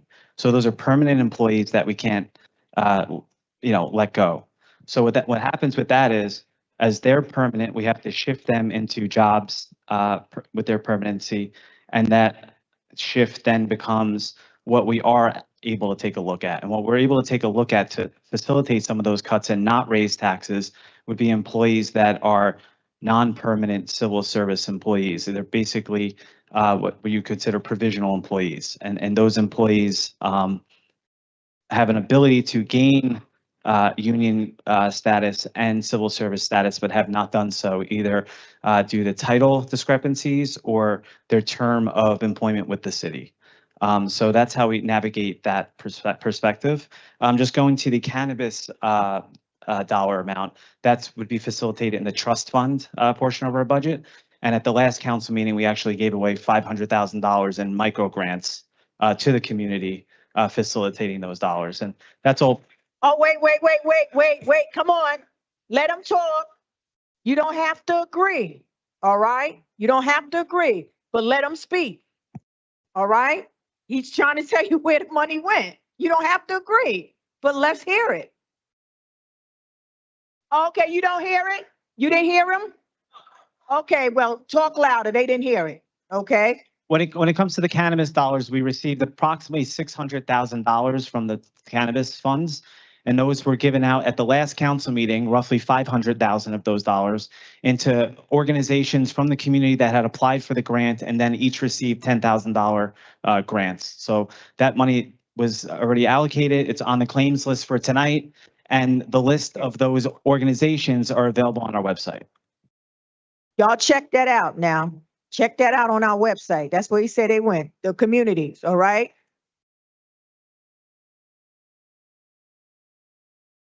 Okay. John, All right. Okay. Go to the website, all right? Okay. John, Okay, all right. We don't want people shouting out, please. Please be respectful for people who are answering questions. Speak. Okay. Go ahead, Kyle. John, I do have a few questions. Go ahead. So with regards to the layoffs, and this is just a yes or no question, did the reorganization of the recreation affects anyone's seniority or anything like that? Because I was under the impression that it was always last one in, first one out. And I know definitively that Chris has been in recreation for probably more than about 75% of the people down there. So did the reorg have anything to do with seniority or anything? Councilman, I did hear the concern of Chris. I wasn't aware of his longevity with the city. So we will take a look at his civil service itself. All right. All I can tell you is that the list we went off of. Y'all gotta let them talk. We can't hear them if y'all don't let them talk. The list that we went off of was a list that was provided from the state that they don't deem as permanent civil service employees. They're considered provisional. So if there's an error there, we're happy to look at it. I mean, it's something that we verify, but it wasn't just random. Okay. Now also I would say this with regards to recreation. At this point I'm sounding like a broken record. I've been advocating constantly for more money and recreation, because I know and understand we have to have the hard conversation. Either you're gonna pay for the kids to do something productive on the front end, or subsequently you're paid to house them somewhere in someone's state institution. Now this year we hired 400 youth. For comparison, alone in the program that I ran when I was in recreation, I managed over 200 youth. Right? So with the decrease of available summer programs in each of the schools in certain areas, it's also going to come with a decrease of employment. Also, we were able to get grants for the Stop the Drop program. What, if anything, happened with that program and the money for that program? Councilman, so we do receive some of those dollars still. Some of it's being utilized for some graffiti removal, and we're working with some of the SIDS for street. Please, people, can we just let them talk so we can have this stuff on record? We may not agree with whatever's being done, but at the very least, afford him the opportunity to say what he have to say on record, please. Another complication with that, Councilman, is some of those fundings are tied to recycling revenues that are no longer profitable to the city. So we lost some of those dollars, and some of those dollars are being used to offset some of the SID work street teams, as well as some graffiti removal. As far as the recreation funding with the city, the budget as proposed is $9 million. At the next council meeting in August with the state approval, the council will have an ability to amend that budget. And you have two options. We could reallocate funds into recreation if we want to expand those services, or we could raise taxes to offset some of those costs. Okay. So Wait a minute, guys. Let him finish. He's just telling us our option. There's no way we're going to do it. He's just telling us what we can do. All right, let him talk. He's just telling us what we can do. an offset would not have an impact on the tax rate. And then obviously, if there's nothing to offset or there's no ability to offset, and as an expansion, obviously an added cost would mean a tax increase. It's just an information. I'm not advising the council on. Right. Now, my last question, John, as it relates to the actual activities, because for some reason I see that they are charging for some programs and recreations and things like that. What, if any way, is that money helping for programs and recreation? Like, are we seeing an increase in activities with this extra revenue coming in? Are we seeing an increase of hiring new staff? Like, how is that new revenue affecting the department?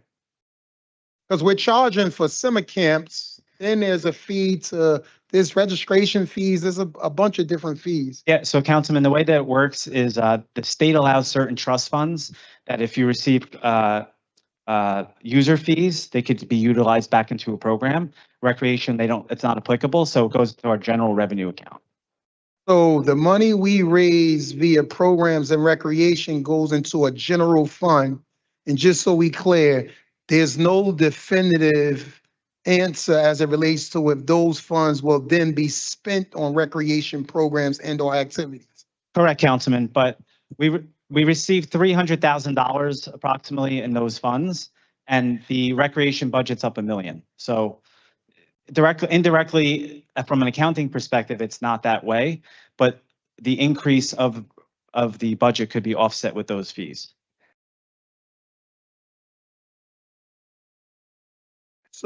So in layman's terms, basically what he's saying that the budget for recreation is 8 point whatever it is, almost $9 million. Subsequently, recreation taking funds for all of the fees associated with the different programs.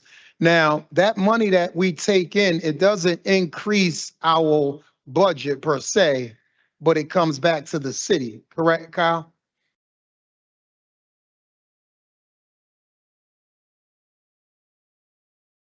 Yes, Councilman, but the appropriation went up. So in order to fund the expanded appropriation, the revenue is utilized. All right.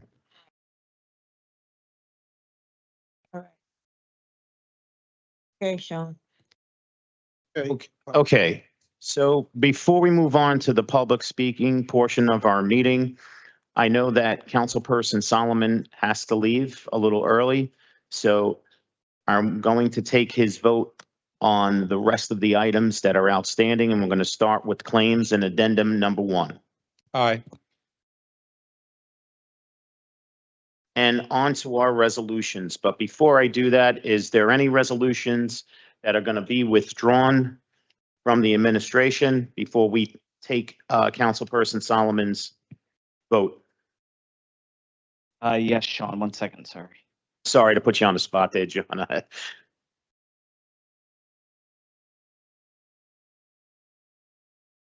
Yes, Sean. So the administration is going to remove 10.2, 1032 from the agenda. With the expansion of some of the late items, we'll revisit that seat at another time. So we're going to withdraw 10.32. I'm going to, I know, he's here, but I have to withdraw 10.3 because Culture Affairs is supposed to have a meeting tomorrow, concerning the marathon with, Father Brian. So it would definitely be put back on the August agenda, but they're trying to resolve the situation. So, Council President, you're making a motion to withdraw item 10.3 from the agenda, correct? Also, Wait, Council President, are you making that motion? Solomon has to go, so. May I have a second on that motion? What's, 10.3 is the, Marathon. okay. So Second, Who made the second? I can't. Ridley. Councilperson Ridley. On the motion to withdraw item 10.3 from the agenda, Councilperson Ridley. Aye. Councilperson Hewlings. Aye. Councilperson Baggiano. Sorry, cut your mic on, Rich. Hey. Said I. you said aye, right? Yeah. Councilperson Saleh stepped out. Councilperson Solomon. Just briefly, I appreciate that we're trying to work out final details with the marathon organizers and the priest. I know there's a time sensitivity of moving it forward, so I'm going to vote no, but if it comes back, we'll make sure that all those issues are worked out. Councilperson Gilmore. Aye. Councilperson DeGise. No. Councilperson Rivera. no. And Council President Waterman. Aye. Withdraw it. Yeah. Let's have the conversation. So motion to withdraw item 10.3 from the agenda is approved 5-3. What council members Solomon, DeGise, and Rivera voting no? All right, with that being said, Councilperson Solomon, we're going to be taking a vote on items 10.1 through 10.10 with the exception of 10.3, which has been withdrawn. Sean, I wanted to, Oh, I'm so sorry. Hold on 1 second, Councilperson Solomon. Councilperson Rivera. lost it, hold on. 10.23. 32. He's withdrawing it. No, I'm talking about Jose. Jose has to get withdrawn as well. Oh, 33. 32. with So the 10.33 as well, withdraw that one as well. So you're going to make a motion. Motion to withdraw. Motion to withdraw 10.33 There. from the agenda. Made by Councilperson Rivera and seconded by Councilperson DeGise? Or Ridley? DeGise. On the motion to withdraw item 10.33 from the agenda, Councilperson Ridley. Aye. Councilperson Hewlings. Aye. Councilperson Baggiano. Councilperson Saleh. Aye. Councilperson Solomon. Aye. Councilperson Gilmore. Aye. Councilperson DeGise. Aye. Councilperson Rivera. Aye. And Council President Waterman. Motion carries 9-0 to withdraw item 10.33 from the agenda. Okay. So Councilperson Solomon, your vote on items 10.1 through 10.10, with the exception of 10.3, which has been withdrawn. Aye for all. Thank you. On items 10.11 through 10.20, Aye for all. on items 10.21 through 10.31 and 10.32, which has been withdrawn. So no on the abatement, that's 1029, and then aye on all the rest. So no on 1029 and aye on all the rest. Got it. And for the balance of the resolutions, with the exception of 10.33, which has been withdrawn, items 10.34 through 10.38. Aye for all. Thank you so much. Councilperson Solomon, you are free to go. And just a quick apology to the members of the public. I have a parental obligation, but you are all taking your time to speak. So tomorrow morning, I will be listening to all of you on the YouTube. So thank you so much. Okay. With that being said, please pay attention to your agenda that you have in hand. I'm going to be calling the speaker number and the first name of the speaker, and I would please ask for your cooperation to hold your applause. And I believe that what we did with the council president's approval, Charles Maynor signed up to speak, and Laverne has volunteered to switch her spot, number one, to give Charles Maynor the first speaking spot. So I'm going to call up Charles Maynor as the first speaker. Oh, no, Sean.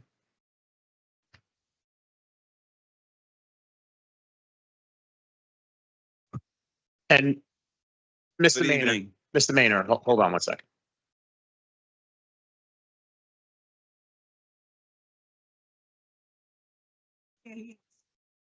Another list. Mr. Maynor, you have 3 minutes and just on this clock, all right? Thank When you, you're sir. ready. My name is Charles Maynor, CharlesMaynor. Good evening.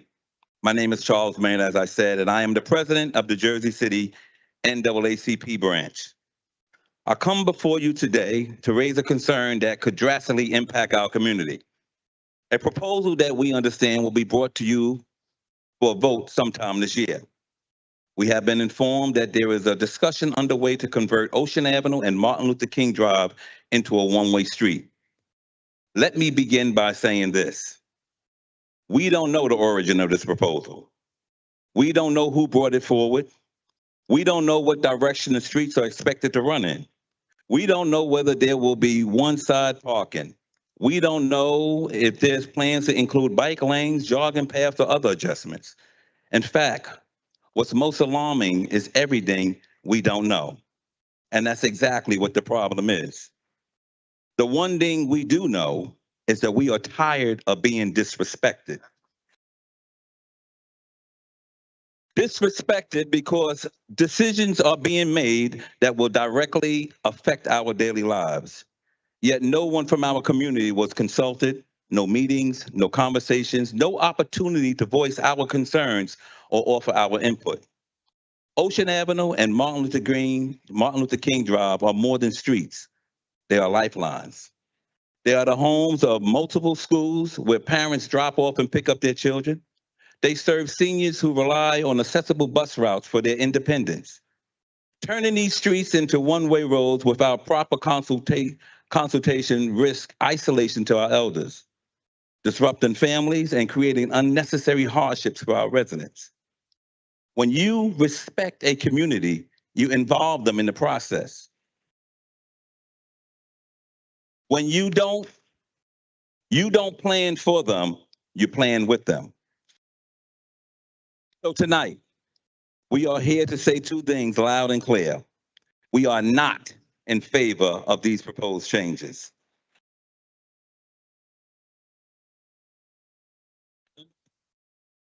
Number two, we will not continue to allow you to disrespect us. It is no secret that the Black population in Jersey City has declined in its numbers, but do not mistake that for weakness. Our commitment to unity, to organize, and to being heard is stronger than ever. For the first time in a long time, we are mobilizing. We are We are prepared to take our rightful seat at the table. If the seat is not offered, we will build our own. With this local election on the horizon, understand this. We may not have the numbers to choose the winner, but we are confident that we have enough to decide the loser. Thank you. Thank you, Mr. Maynard.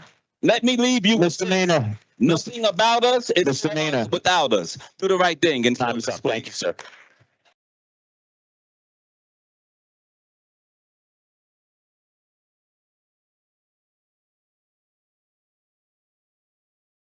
We will be back.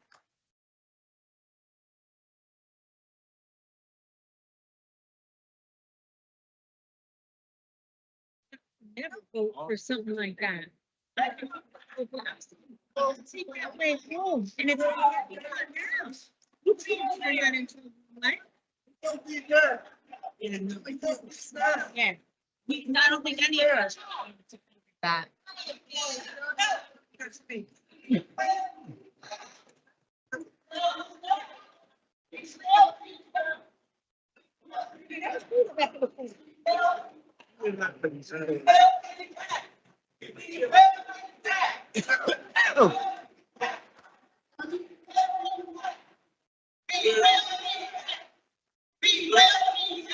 Motion for a 5-minute recess. Motion.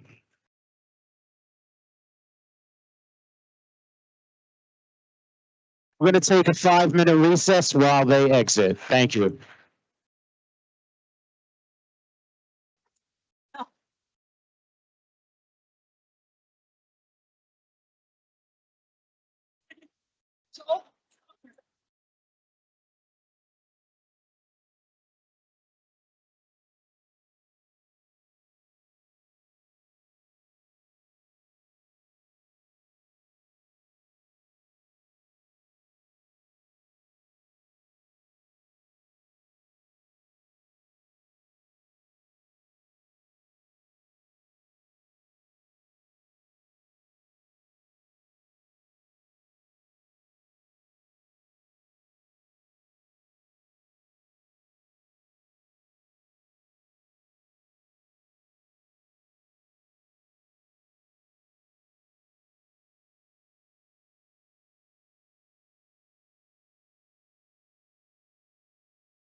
Resolutions.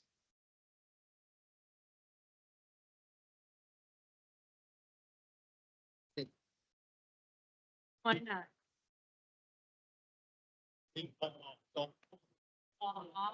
Okay, our next public speaker, 5.2, Tina Knowles. Tina.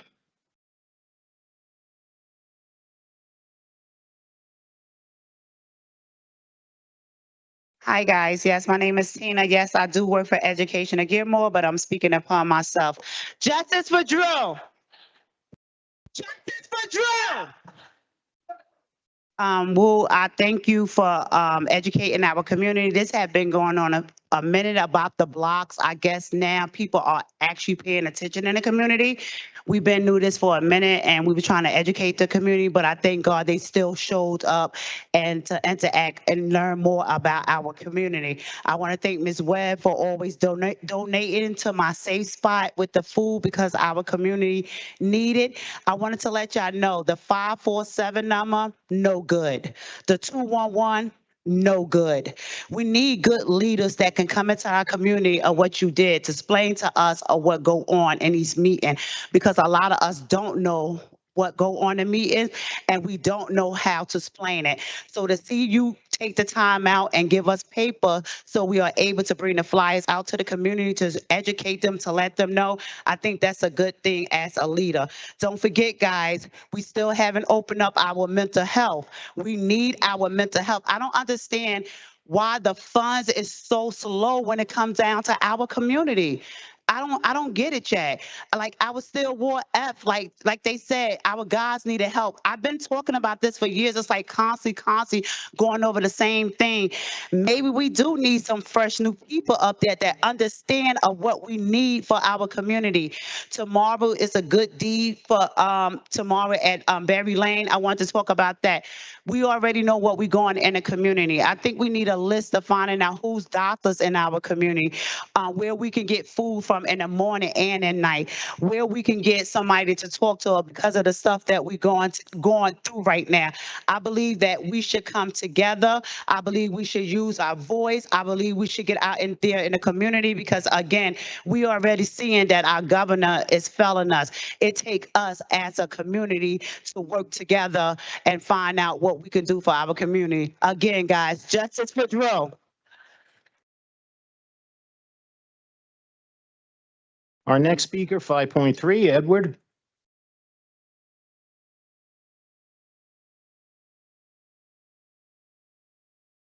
Figured I would use my 3 minutes. I didn't know the budget was going to be up, but I could use that time now. And I'm so happy that this is the end of the mayor's tenure. It's the worst 12 years of my life. And, tonight's meeting and the show out, the turnout tonight was just really indicative of what it's been like under his leadership. I think for me in this budget, we need equitable funding in all our departments. That $1 million raise for recreation, like compared to, and all of the Department of Public Safety. Like, are you kidding me? We need equitable funding. And I also want to stress that I used to be a youth and I love our youth and I will always. But youth are a part of bigger units and greater units. They're a part of families and they're a part of wider communities. You can't invest $1 billion in school and after school programs and kids have no homes to go to, or their streets aren't safe, or there aren't places where there's affordable food. Lack of housing, lack of health care. Like, you've done a terrible job. And I'm so happy that the vote is up now. We have real people running who look like us, who go through what we go through, and who promise to represent us. And you need to feel that. The no confidence vote, thank you. Councilman Gilmore, in my view, you are the best right now that we have to offer. Under your leadership, really. One thing that you do for our community is you educate us. Nobody here goes over every line item agenda to educate the community on what's happening like you do. And that's invaluable. No matter what happens, that's invaluable. They all need to follow you and that standard that you set. You're the standard here, and we thank you. I thank you. The no confidence vote in Director Shea, I was at the visual for Eli Bender. I was there. It's a shame. And that was a good question Gina asked. How will you vote now if you had the opportunity to vote today? 4 deaths in the past 2 months. You better not look me in my face and tell me that you would vote the same. The same? And sacrifice. Ain't sacrifice yet. Someone unknown. I can't wait until we have some new faces and some real leadership here. It's what we're demanding. I'll see you all out there. Thank you.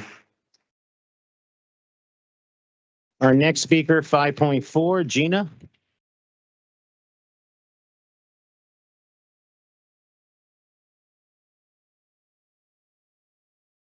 Good evening, Gina Davison, Ward B. I work for Councilman Gilmore part-time as an aide, but I'm speaking on my own behalf tonight as a resident of this city. I want to repeat that. I am speaking as a resident on my own behalf.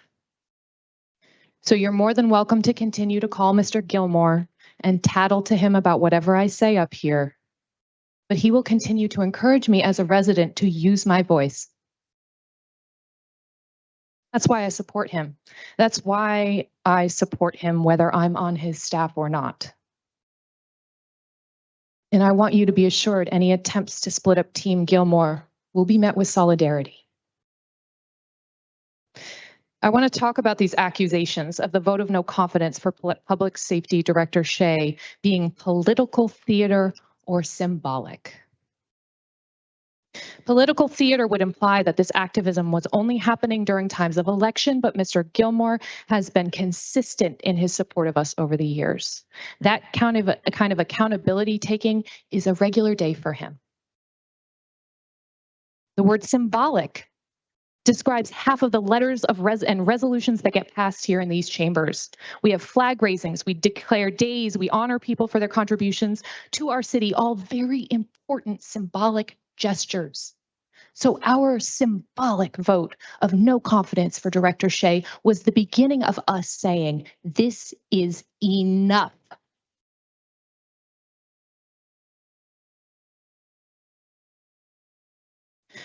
Director Shea and Mayor Stephen Trump's failure to react properly to Andrew Washington's death. This alone is why I am here. I gave up a career to be here. I've been here for 2 years on my own steam, paying my own way with my own savings to confront you all because the state of this city is so important to me that I will stop everything I'm doing.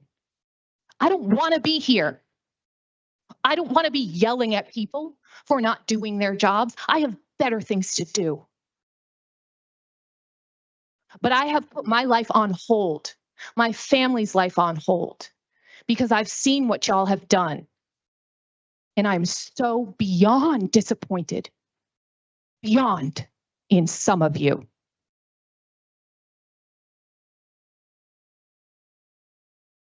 Mr. Boggiano, I want to thank you for your comments on Monday, because you continue to stand up for the police department. You continue to stand up for the police people, also residents of Jersey City who work for us. So thank you. I want to thank you. I want to thank Mr. Solomon, and I want to thank Mr. Gilmore. Justice for Drew, and thank you for your service.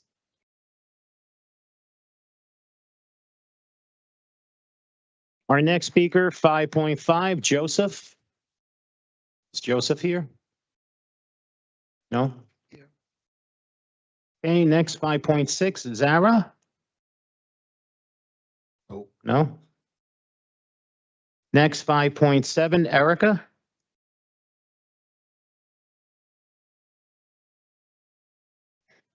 Good evening, council, and thank you for allowing me to speak today. I'm here because I'm not sure really what else to do, so I came here to raise awareness for issues occurring in Ward B, where I'm a resident, homeowner, and business owner. The situation in my ward has become untenable. The issues in my ward are far-ranging. This includes drug dealing, drug use, public urination, indecent exposure, trespassing, illegal parking, decrepit infrastructure, including streets and sidewalks, and a host of gross city ordinance violations related to trash, noise, and loitering. I've raised these issues more than I can count, honestly, in various forms, including See-Click Fix, emails to my alderman, Jersey City Dispatch Police, 911, and now via public comment. And most of my, if not all of my complaints have either been flat out ignored or just not prioritized. I am confident that were these issues occurring in a more desirable neighborhood of Jersey City, these issues would not be allowed to persist. I pay entirely too much in property taxes for my complaints to go unignored.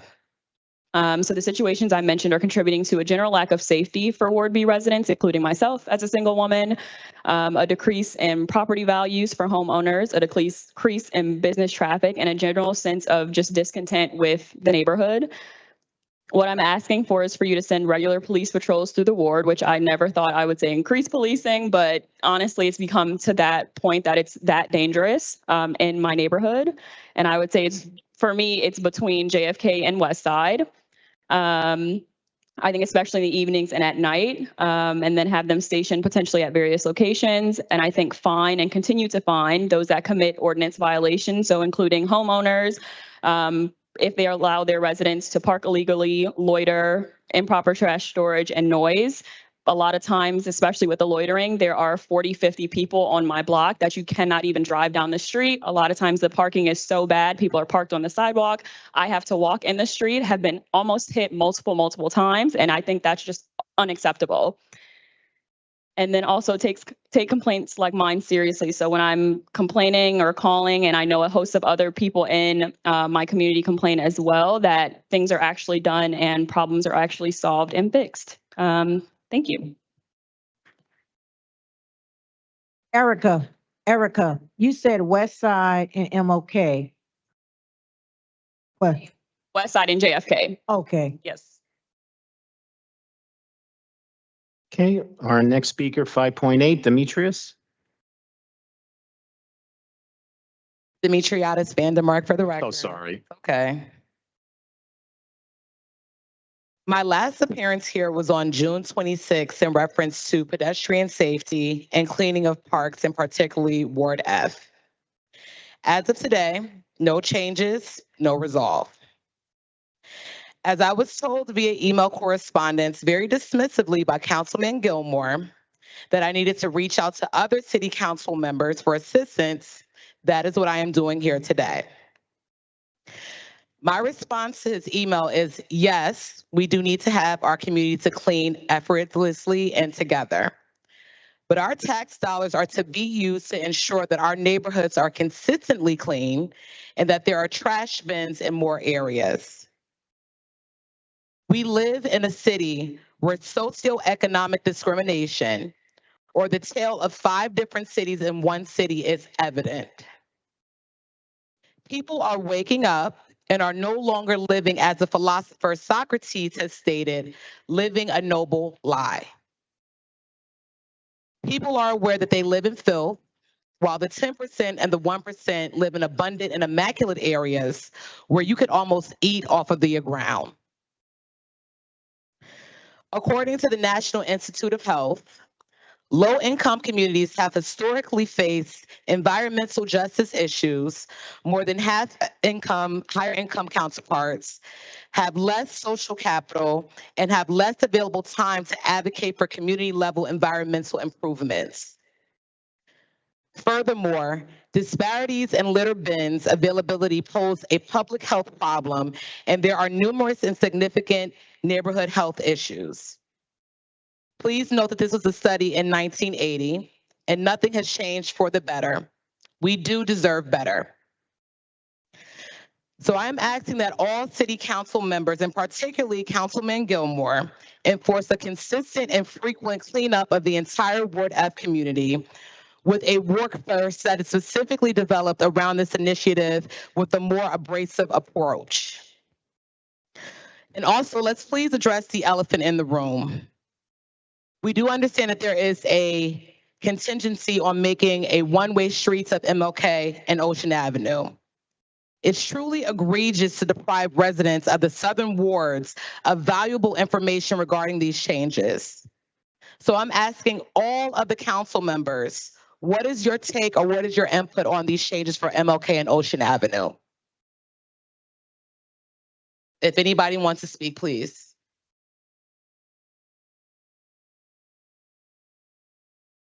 Okay.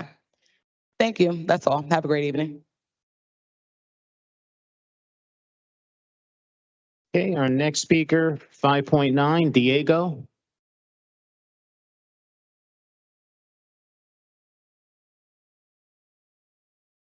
Are you going to be interpreting for Diego? Okay, very good. Buenas noches a todos. Me llamo Diego y soy obrero de la construcción. He trabajado en algunos de los proyectos más grandes de Jersey City, incluyendo recientemente The Journal, en el número 1 de Journal Square. The Journal es un proyecto enorme, 2 torres de 64 pisos con 1,723 apartamentos de lujo. Fue construido por el contratista general AGD, y aunque algunos trabajadores estaban cubiertos por un convenio colectivo, muchos otros como yo no. Trabajé en The Journal Square desde diciembre de 2023 hasta junio de este año, desde que el Departamento de Trabajo de New Jersey emitiera 4 órdenes de suspensión de trabajo contra 4 contratistas diferentes de proyecto, incluyendo a mi empleador. En promedio trabajé 55 horas semanales y lo máximo que trabajé en una sola semana fue 73 horas. Me pagaban tan solo 15 por hora en efectivo, sin prima por horas extras, con base en esto. He calculado que me deben más de $7,000 y conozco a muchas otras personas a quienes también se les debe dinero.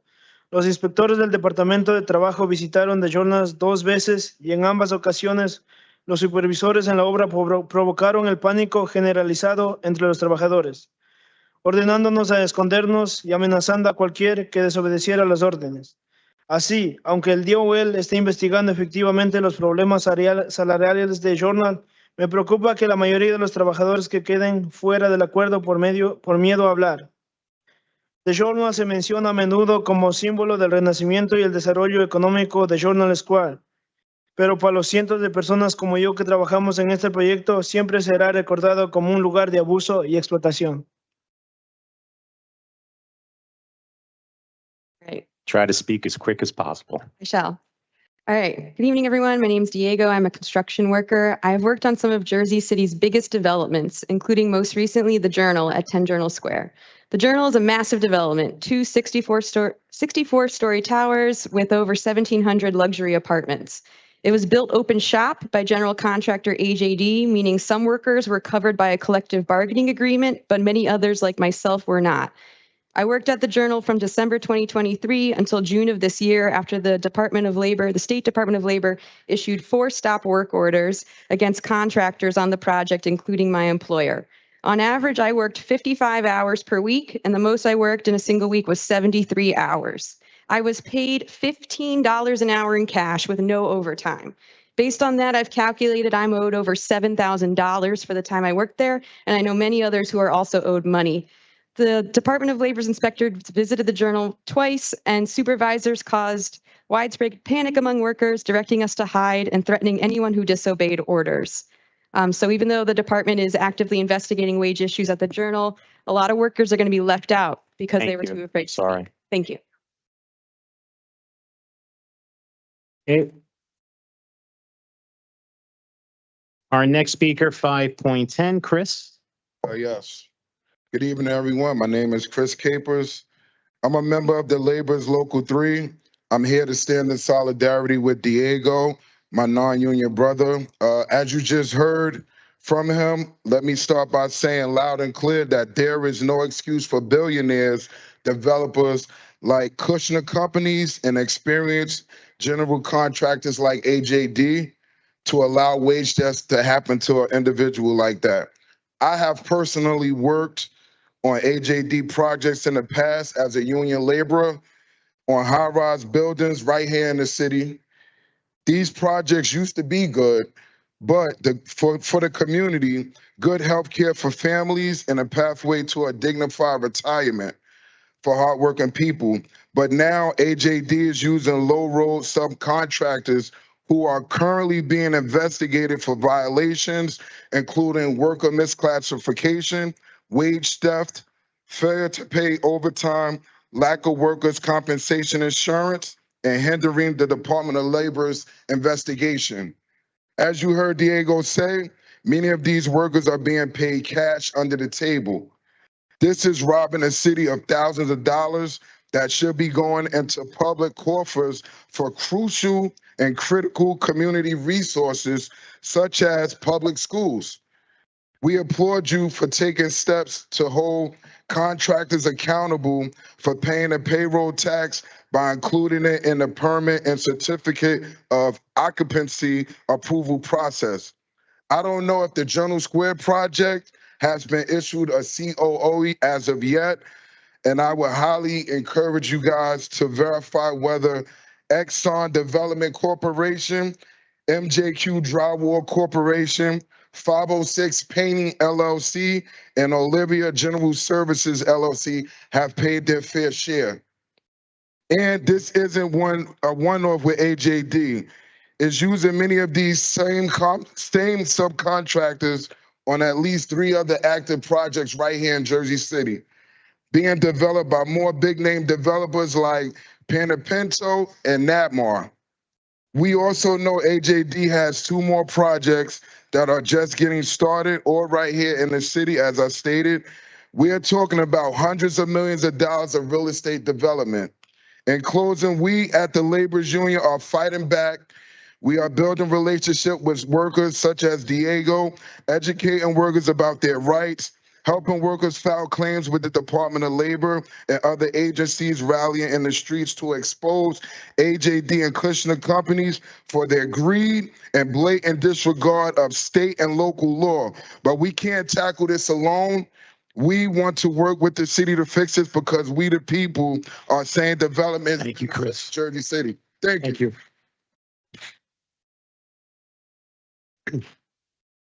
Our next speaker, 5.11, Kevin. Is Kevin here? Davis? No. Next speaker, 5.12, Danielle.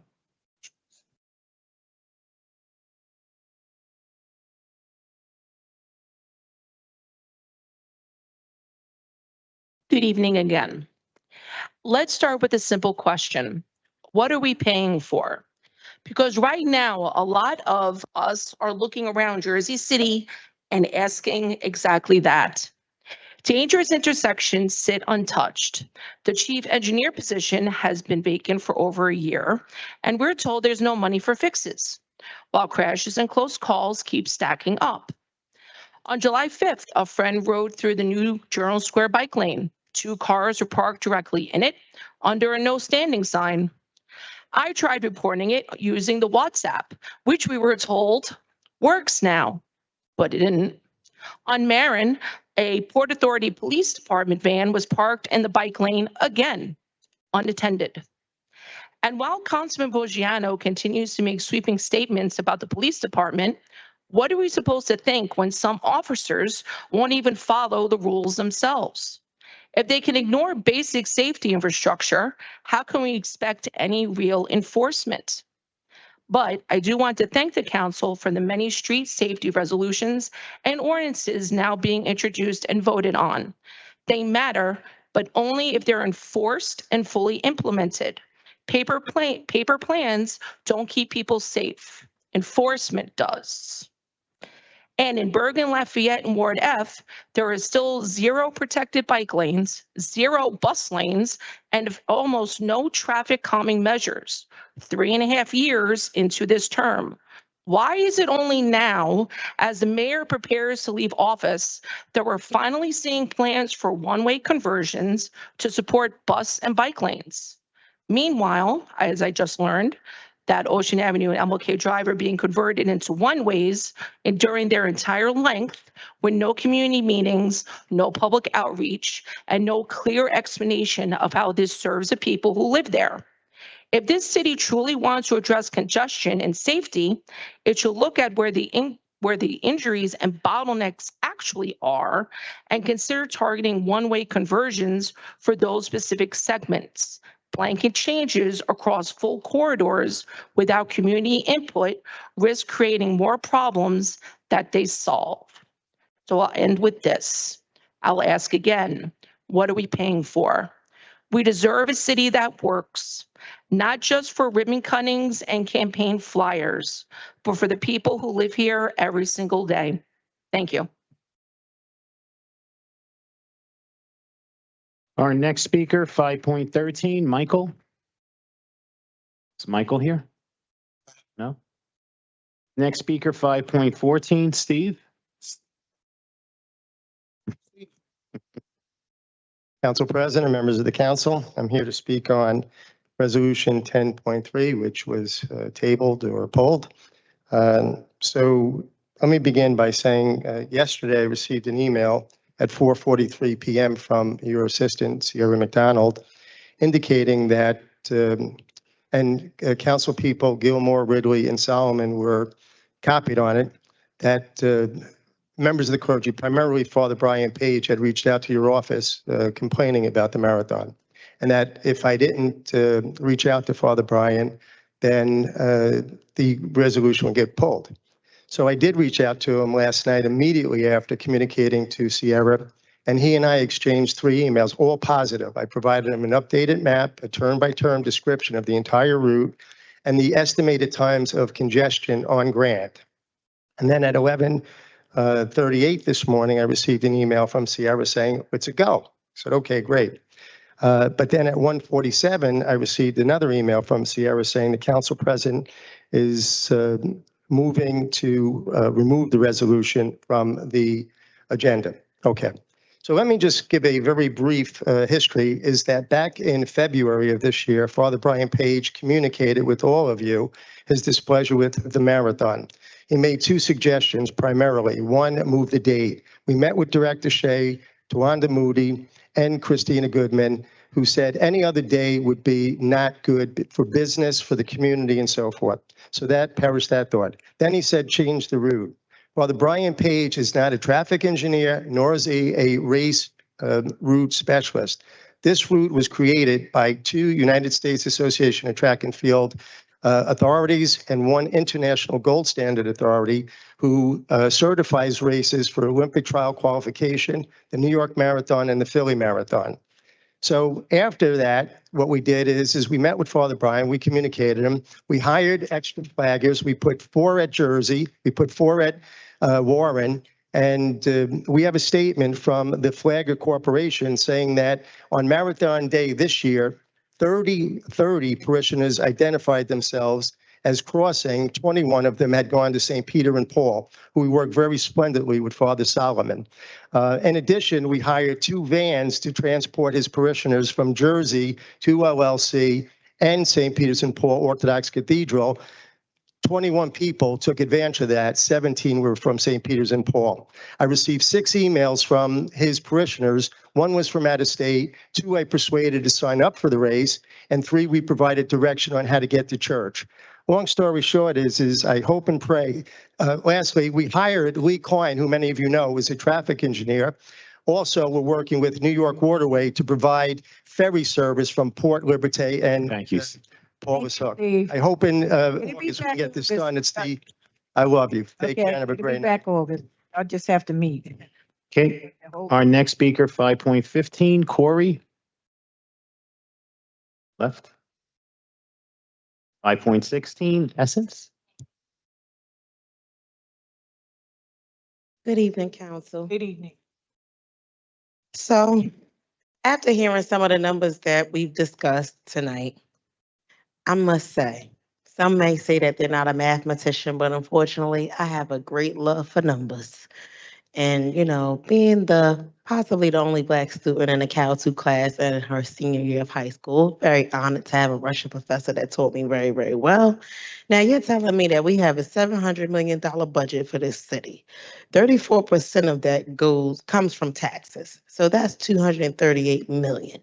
Now, we just figured out that y'all could only allocate $9 million to the whole city that carries over 40,000 students. Or possibly, let's do an estimate of 35,000 to be accurate. So you're telling me out of that 35,000 students, you can only allocate $257 per student for 1 year? That's $21 a month. What is that going to do for a student in this state? And doesn't nobody have an answer? I don't understand that. That's crazy. $21? I'm just saying, y'all do the math.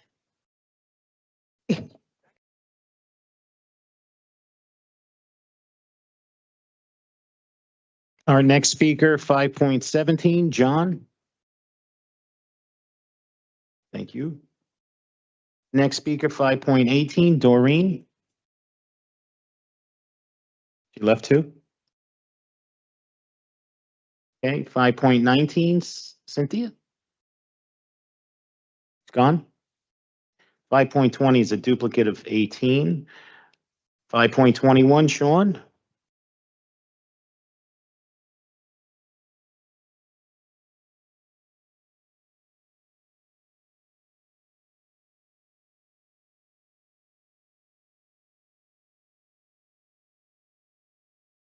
Hello, everybody. Hello. My name is Sean Mestre. I'm one of the chefs at Lady G's. I'm using my voice today to express the importance of maintaining the operations at Lady G's, which continues to play a vital role in our community, culture, and local economy. Since its inception, Lady G's has continuously provided high-quality, diverse food options and entertainment that meets the evolving presence of our valued customers. Our commitment to exceptional service, health conscious offerings, and community engagement has made us a trusted and beloved establishment. Although we have only been open for a few months, Lady G's has been impacting the community since 2016. Moreover, Lady G significantly contributed to the local economy by creating jobs, supporting local supplies, and fostering a vibrant dining culture. Closing our doors to when it comes to our entertainment license will not only impact our dedicated employees, but also diminish the unique culinary landscape we help sustain at Lady G's. We are committed to adapting to changing circumstances and continually enhancing our offerings to meet customers' needs. Your support in allowing Lady G's to continue to operate will ensure we maintain our positive impact on the community. Here at Lady G's, there is no I in team, it is we. We are the soul food of Jersey City. Stopping us from not having our entertainment license is not what should be done. We allow our community to come and enjoy themselves here at Lady G's. It's the soul entertainment vibration that brings our community together. And by you guys taking that away from Lady G's, isn't just hurting the establishment, it's hurting our community to where our children, our future children can go. Our community won't have a place to call home, not to mention a place to eat and vibe. So before you guys make that decision, just put all of that into consideration. Thank you. Lady G, we're not understanding exactly what's going on. So often when people come speak to the council, they think that we know everything that's happening throughout the city, but we are listening to find out exactly. And based on just some of the things we heard, what is going on? Something with your license, your entertainment. We don't have that information. We don't know. That's why I try to explain to the public. Y'all think we know everything, but we are listening to understand exactly what's going on. So could you elaborate so we can have a clear understanding? I can. I am Gidget Terry, AKA Lady G. And we had some problems with the city, not the city, ABC.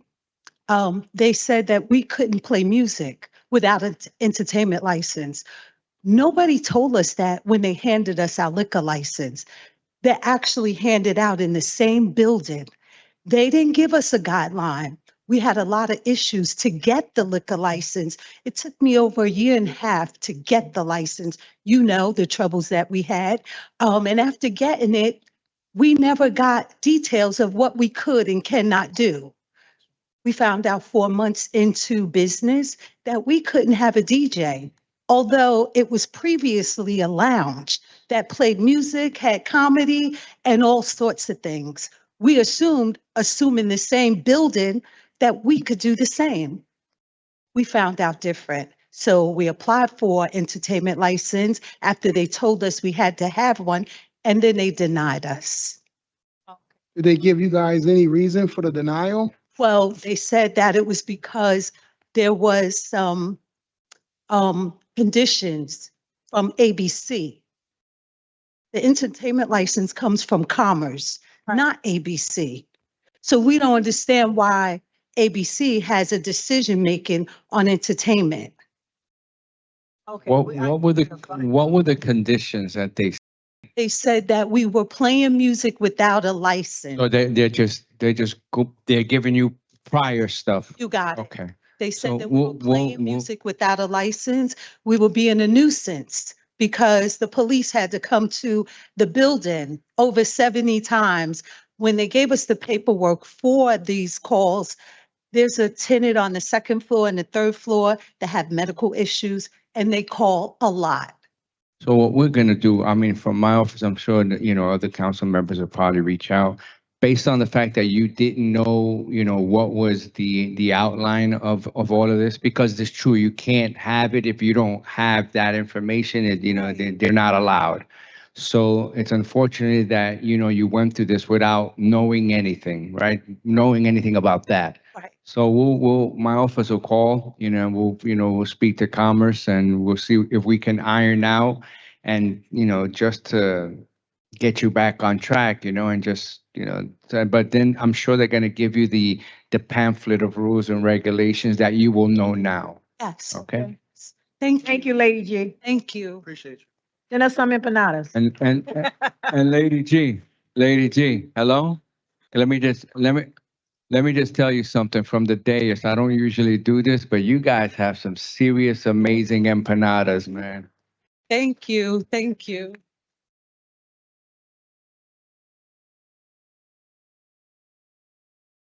I guess now I know where I gotta go for lunch. Next speaker, 5.22, Rochelle. Yeah, she left. So Left. Thank you. Next speaker, 5.23, Jeff. Jeff left. Oh, he's right there.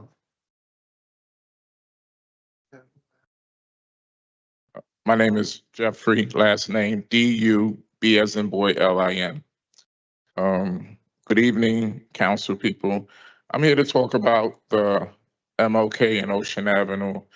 I think this is a disservice to the community when they propose something and you don't sit down with the body of that community and have conversation for it. And not knowing that a one-way street is going to inconvenience a lot of people. It's going to inconvenience our kids who take buses to school one way and then have to walk down the block to go back home another way. Then how about the police, fire, and ambulance? It's a matter of second on people's lives. So I just think that we shouldn't be talking about making Martin Luther King Ocean a one-way, but we should see how we can improve that avenue. It needs to be paved. Streets need to be much smoother. And I just think that the community should have some type of, input into that.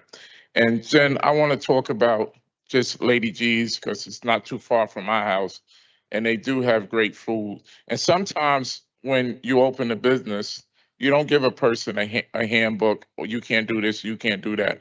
But in other communities, when people make mistakes with their ownership, whether it's a bar or anything, there's always somebody there to smack them on the hand, make sure you don't do it again, and they can establish themselves and keep their business going on.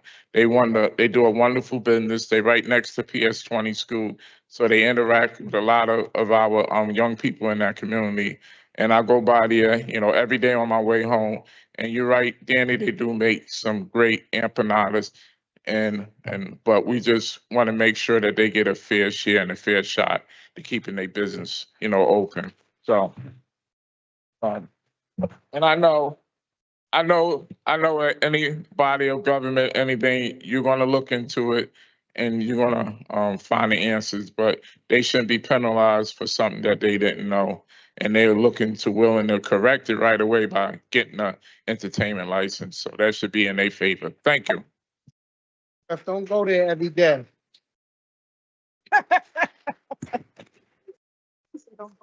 They don't need to be going.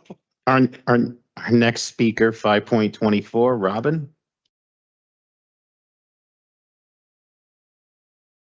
Hi, I'm Robin Munn. I have been a small business owner in the community in Jersey City for 26 years. I too want to talk about Lady G. I've seen her grow from a home-based business to a food truck, and now she has a brick and mortar store. Just help us find out what she needs to do to keep her establishment running in our community. Small businesses are the life of the community, and I've been one for 26 years on the junction, okay? So help us to keep her small business here. Thank you. Thank you.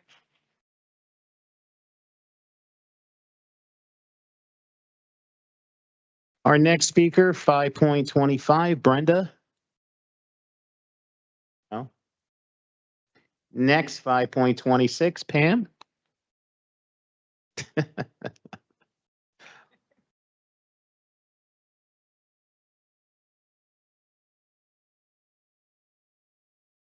You know, as I get older, glasses come in handy. Tell me about it. They look great. Right? It look good. PM Johnson, PAM, JOHNSON. Good afternoon, Council. Obviously, I come standing here with Lady G's and standing in support. I want to discuss the unjust targeting, because that's what I'm going to call it, of minority-owned businesses on the South Side that have been hit with numerous citations that have negatively affected their revenue. I do not understand how we expect Lady G's and other businesses to survive when the sabotage seems to be coming from within. Why it is not that businesses are not receiving the proper direction. Why is it that businesses are not receiving the proper direction upon the filing of paperwork to open said business and the completion of inspections of said business?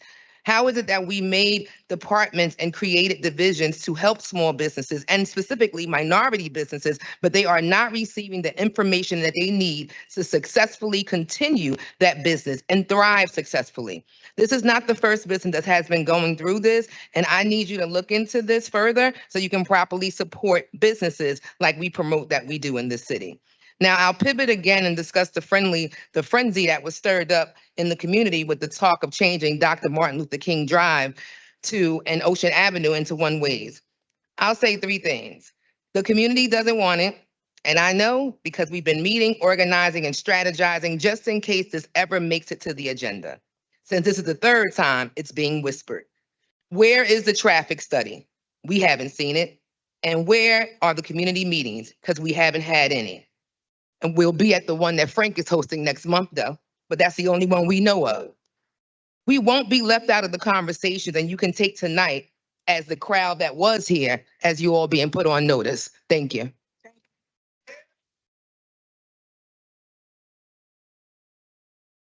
Our next speaker, 5.27, Brittany.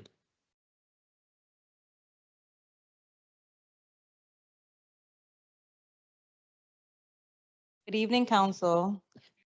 I'm here to voice my concerns about the proposal to convert MLK Drive and Ocean Avenue into one-ways.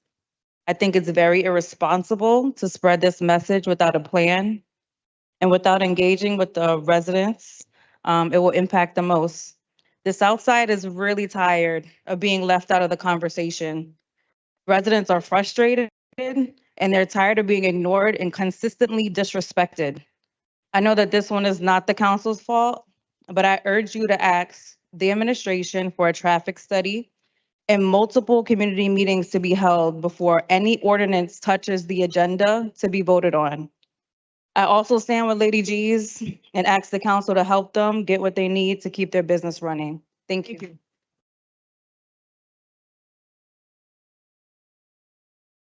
Our next speaker, 5.28, Danielle.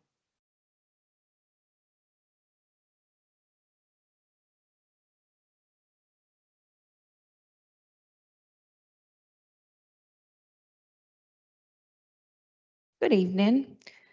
I'm here tonight to express my strong opposition to Resolution 10.7 for the West Side Partnership budget.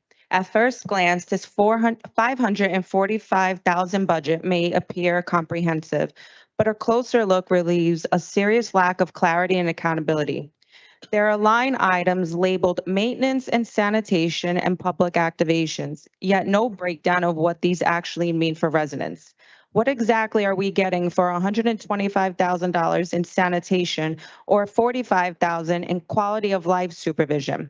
What neighborhoods will these benefits and what are the benchmarks for success?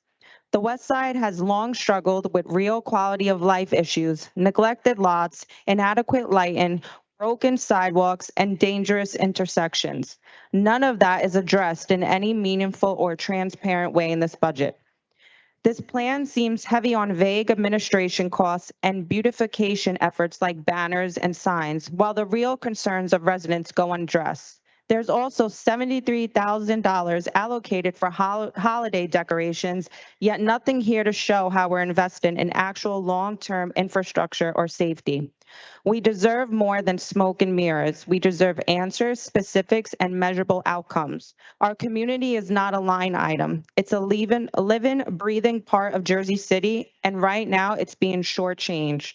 I urge the council to reject this in its current form and demand a version that includes clearer details, measurable goals, and above all, real investment in the residents of the West Side. And if you're wondering if anything has changed since the last time I was here, it hasn't. I've done walkthrough with the SIDS. I've had community meetings with my neighbors. I've done my part. We need change. I am so tired of telling my daughter that it's not safe to just run to the store when she wants chocolate milk. I have to be concerned to go to the store to get basic things. And for once, I'm ashamed to say that I live on the West Side when everyone knows how proud I am to say I've been there for 34 years on the same block. It's embarrassing what is happening. And we go after businesses like Lady G's, but I can point out 5 businesses on West Side who don't care about permits that should be shut down. It's ridiculous. I hate to be the angry person, but at the end of the day, I'm a mother. Where's the mayor with this? We appoint people like it's nothing, but there's no care. And I'm tired of it. I know a lot of us are leaving in a couple of months, but guess what? I'm not leaving. I'm going to be living here as long as I can afford to. And it's truly a shame. Enough with the meet and greets for campaigns on the West Side. Start caring about the West Side.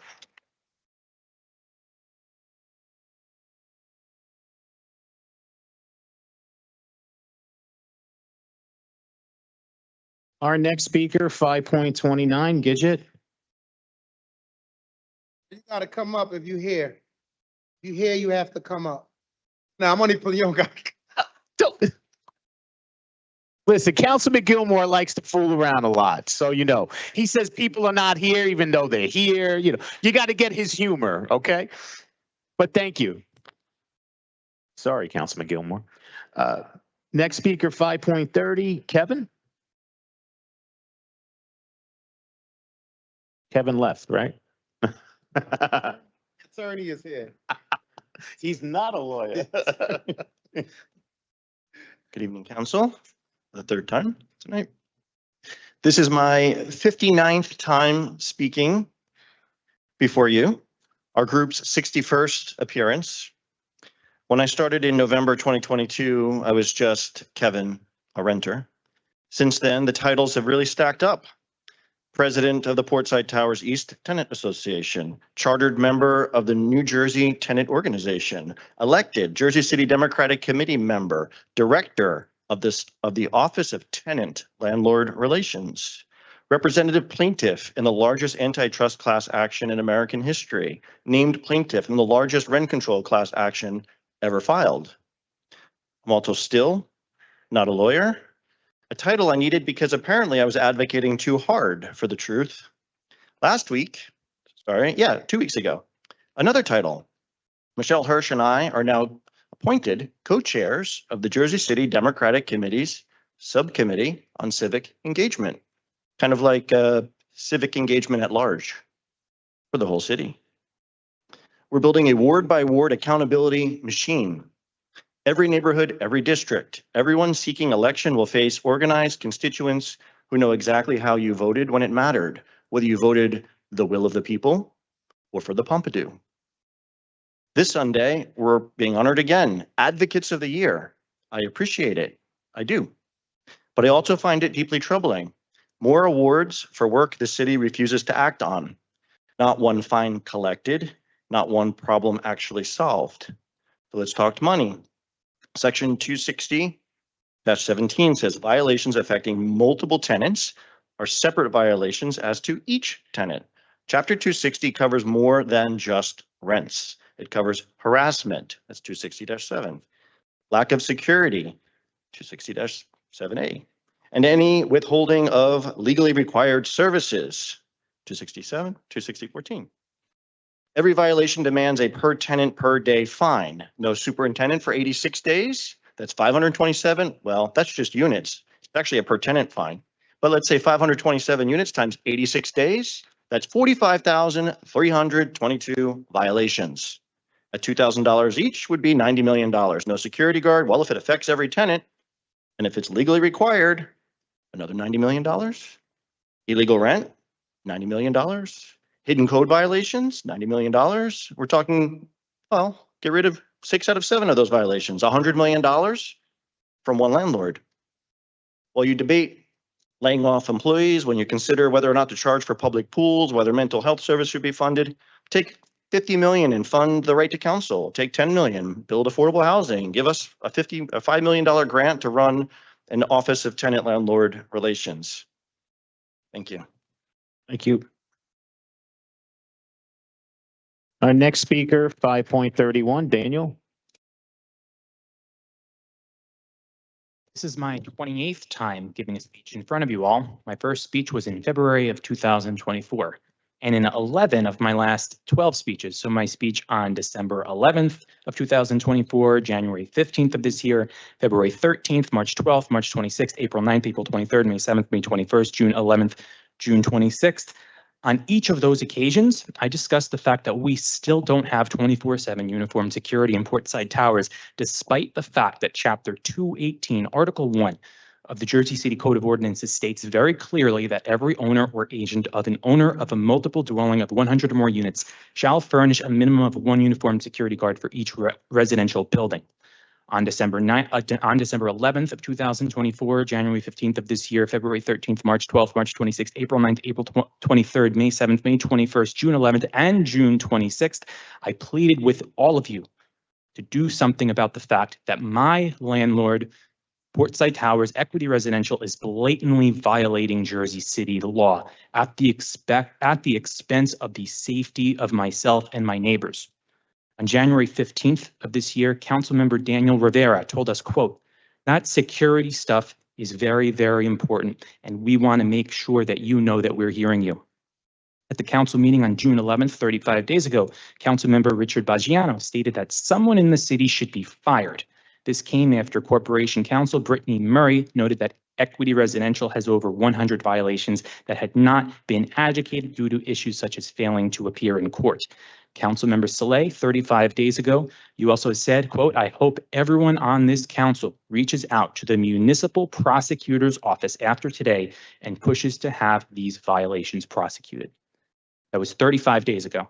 We still don't have 24/7 uniformed security at Portside Towers. Now, I'm not a lawyer, but from my limited understanding, laws work only when they are enforced. And there has been no enforcement on my landlord, which continues to completely ignore this city's laws. This council's apathy is essentially letting landlords in this city know that the law doesn't apply to them. As I mentioned to you all back in March, discussing the same issue, if Equity Residential were a person, they could stand right here at the corner of Grove Street and Montgomery and shoot someone and no one would be held accountable. I can't really express how disappointed I am in each and every one of you for letting this happen. I don't know if it's corruption, incompetence, or cowardice. Maybe a combination of all of them.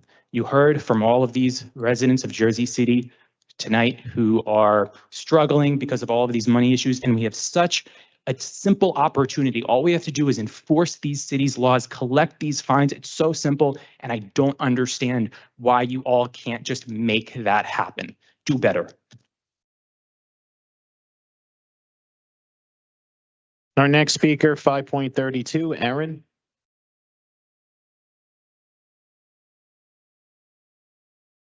Good evening, council members. Good to see you all. It's been a while. I think it's been about 8 months or so since I've stood at this podium. Life happened, and for personal reasons, I had to take a step back, but I assumed or at least hoped that some progress would be happening in my absence. Imagine my disappointment to return and find a time loop. Different month, different calendar year, and still the same problems. Let's start with chapter 218. We're still without 24/7 uniform security. That's not a suggestion, it's a legal requirement. And yet silence, no visibility, no plan, no follow through. Chapter 254 says we're entitled to know who our superintendent is, their apartment number, their contact info, so we can actually reach them when our AC dies in the middle of July or when a washer and dryer unit catch on fire and cause an entire building to flood. As we know, I'm not hyperbolizing because Portside West Tower experienced this exact type of catastrophe last August, almost a whole year ago. And still we're waiting.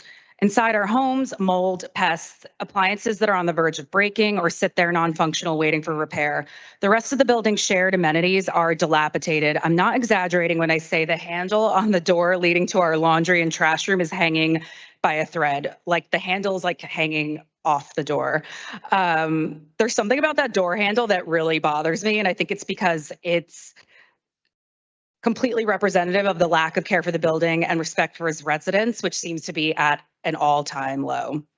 So here I am months later, still asking, where is the accountability? We are not being unreasonable. We're not asking for gold-plated door handles, just a door handle that works. We're asking for the basics: safety, health, communication, and dignity. And that's all I have to say because it's the same stuff over and over again. So thank you. Our next speaker, 5.33, Brendan.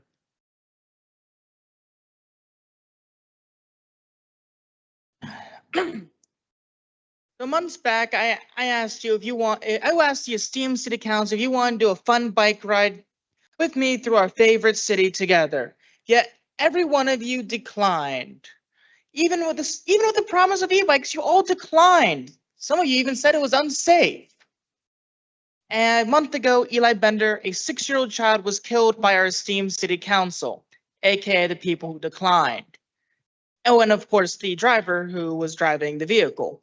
Yet, while the driver did the act, you guys are the ones who killed the kid. You have not made this Vision Zero a reality. It was passed and it is not becoming a reality. Now that the chickens come home to roost, instead of enforcing anything, you're trying to force these changes about actually doing community support and advocacy. So you will know the fact that the community will rally against doing anything that will actually change our city and improve it. Instead, you're trying to force it through so it will die in council to public pressure so you can get reelected without actually doing anything or accomplishing anything. Let's move on. If you set a trap, you walk on the trap. It's your fault for walking on the trap. You set the city up to kill a kid. The kid dies. It's your fault the kid died. And this is how it goes.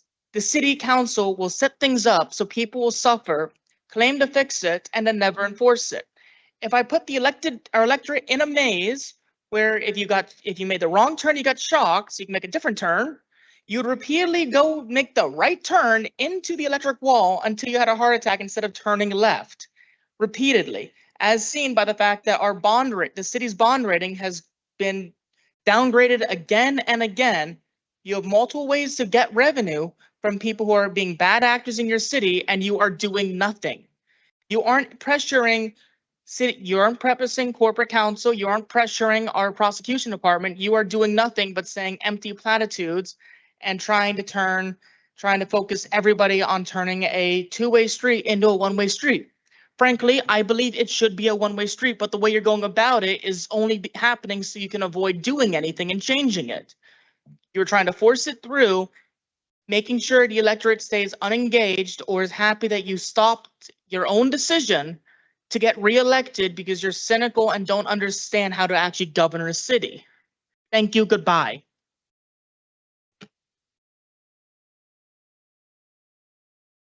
Our next speaker, 5.34, John. Hi, it's been a while. What I'd like to talk about is something that our friend Gina has brought up on a few occasions in the past. In spite of everything you've heard from us and other residents over the last 3 years, the vast majority of this council still demonstrates unwavering support for the mayor. At least you remain silent, which amounts to tacit approval. A couple of years ago, you heard how, with evidence available, official forms in the landlord tenant's office were doctored by city staff in facilitating corporate landlords to bypass due protocol. The mayor continues to censor his social media to silence critics and sanitize his actions.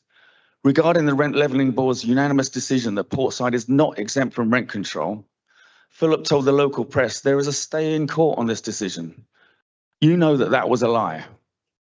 He told the press that we, the tenants, delayed the illegal rent petitions process, despite our following the protocol to the letter. You all know we followed that protocol to the letter, so you know that that was a lie. The slew of tax abatements rushed through this so Philip's mates can get their money in order for him to get his is now all too commonplace. There was a Pompidou moment. One of you, I won't name you, said in your summation, look, this thing is going to go ahead with or without a tax abatement. So admitting that money didn't need to be diverted from potential community projects and straight into the pockets of the developers and the mayor, yet you still went ahead and voted to approve the abatement. Only Councilman Gilmore has made statements and gestures of any substance in calling out the mayor. A couple of months ago, he even stood with us down here and held up one of these signs. You're all in such a good position to do so much good for this city. 2 of you are running for mayor. The rest of the council seats are up for grabs this year, and given Hudson County's resounding rejection of Philip in the recent governor primaries, maybe you should reconsider your public stance regarding him. What a message you could send to the people whose votes you depend on if you were to follow Frank's example. If more of you were to stand down here with us or publicly voice your disapproval of the harm the mayor has allowed bad actors to inflict on the city's residents, that message you would be sending to the electorate is that you generally represent their interests and welfare. Until that happens, the message you're sending your voters is you're content to prop up an administration whose interests are purely self-serving. Thanks.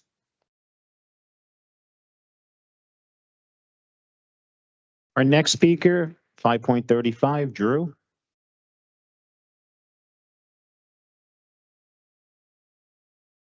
Good evening, council members. I saw a headline the other day that read, "We're not living in normal times." The article articulates how we've normalized the political climate we're in under the current federal administration, and I can draw a strikingly similar parallel about the administration here in Jersey City.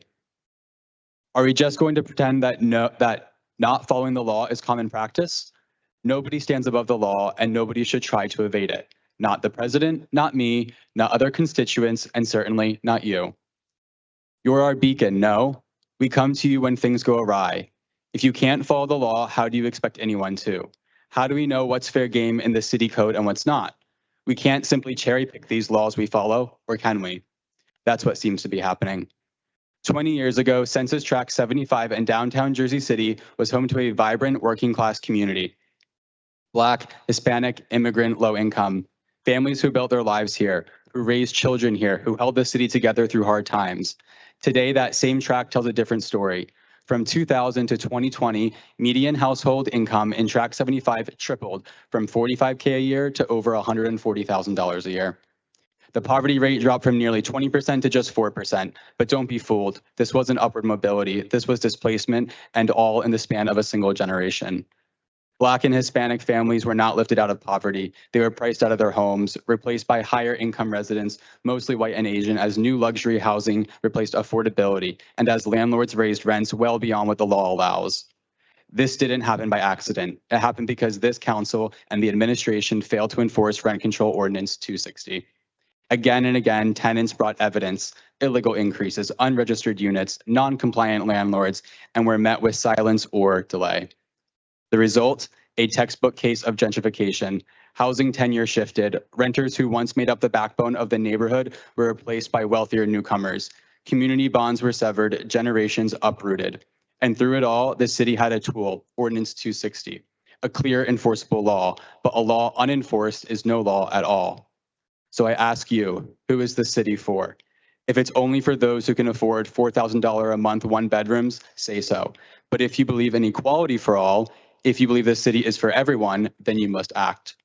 Start enforcing Ordinance 260, conduct building-wide audits, penalize non-compliant landlords, publicly post enforcement action so tenants know the law protects them. If you don't take action, the next census will show the same story unless you change course now. Every day of delay is another family displaced, another piece of our community lost. You weren't elected to manage decline, you were elected to govern. So govern, enforce the law, protect the people who are still here, and honor the ones you've already lost. Thank you. Our next speaker, 5.36, David.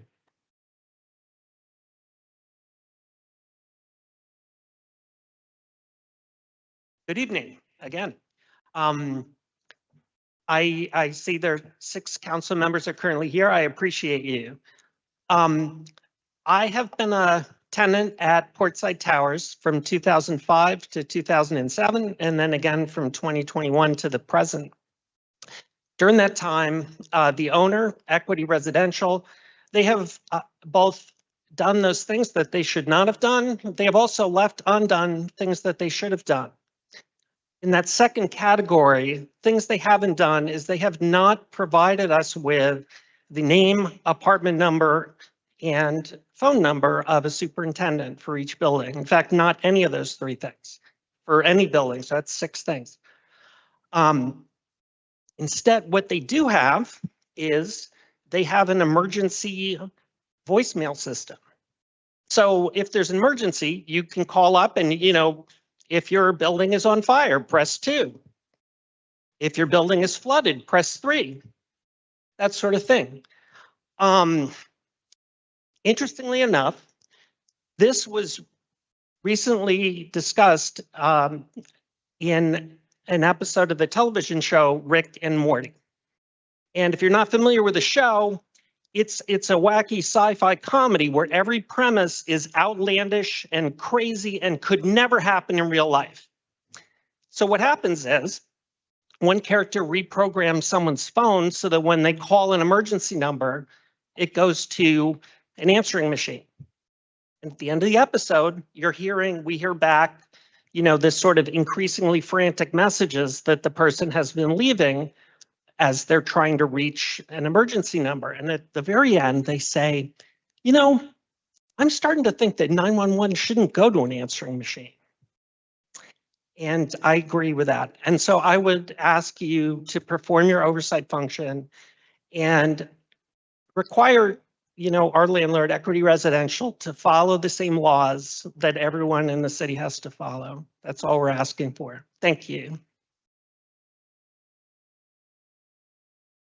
Next speaker, 5.37, Joel.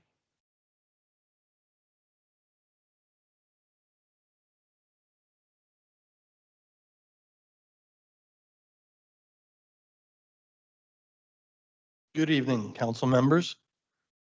Let me take you back to June 1998, the beginning of one of the longest running housing frauds in Jersey City history. From the moment Equity Residential took control of Portside Towers, they operated under a false claim of exemption from rent control. For nearly 30 years, they collected rent increases without ever registering with the Bureau of Rent Leveling as required by Section 260-3H. They ignored Chapter 260's requirements completely. The scope of the fraud was systematic. Every rent increase, every year, for nearly 3 decades, Equity simply decided they were above the law and collected money accordingly. The Rent Leveling Board's decision makes this clear. To quote, there was no valid exemption from the beginning of the occupancy of the units. Throughout this period, Equity's management knew what they were doing. They had lawyers, many of them. They had property managers. They had corporate executives. They had accountants. Year after year, they collected illegal rent increases from working families while never once complying with the basic registration requirements. The evidence shows a distinct and deliberate pattern. Equity avoided registration because they knew they had no legal right to increase rents. They operated a corporate shell game, taking money under false pretenses while claiming legitimacy. When tenants finally challenged them in 2022, Equity's response was not to admit their decades-long fraud, but to double down. Their lawyers claimed the systematic theft was somehow legal, despite clear evidence to the contrary. The Rent Leveling Board's own precedent addresses exactly this situation. When landlords completely fail to register their rent, when landlords completely fail to register, their rent cannot be sustained and shall revert to the initial rent. But Equity received different treatment for a far worse crime. This is not a housing dispute. It's a corporate crime. Documented and proven. Equity Residential has stolen millions from Jersey City families through deliberate, calculated fraud spanning almost 3 decades. And think about this. The grift continues on your watch. Thank you.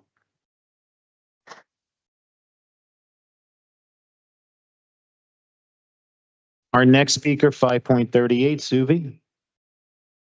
Thank you. Our next speaker, 5.39, Michelle.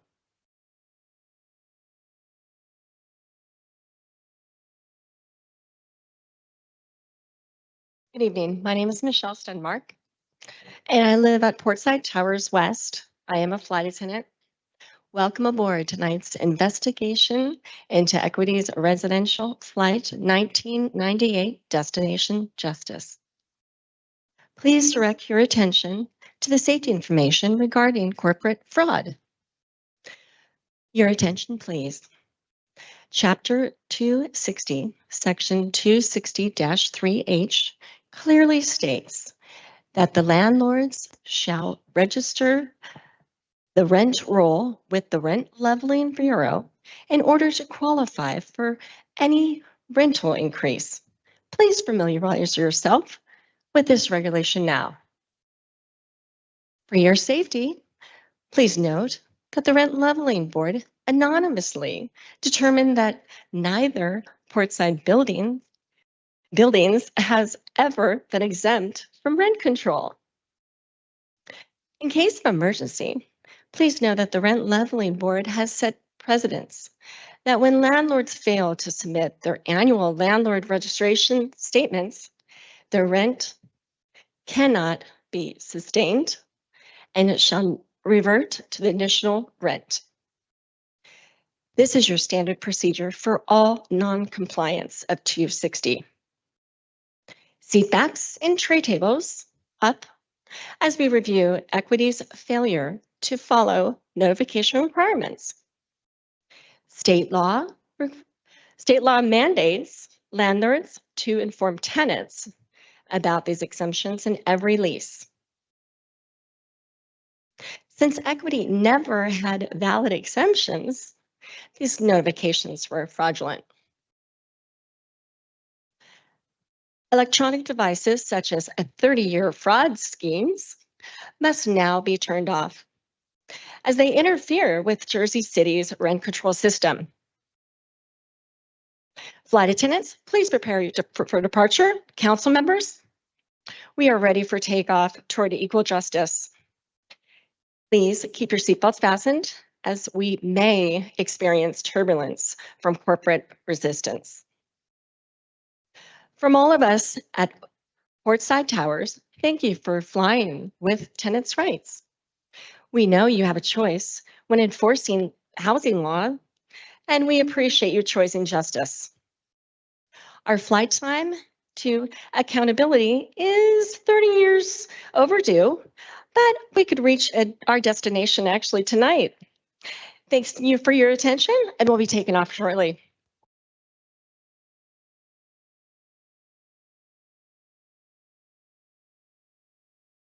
Our next speaker, 5.40, Danilo. And Sonia is not here either. Okay, that's 40 and 41. Next, 5.42, Shannon. Okay, thank you. How about 5.43, Tara? Okay.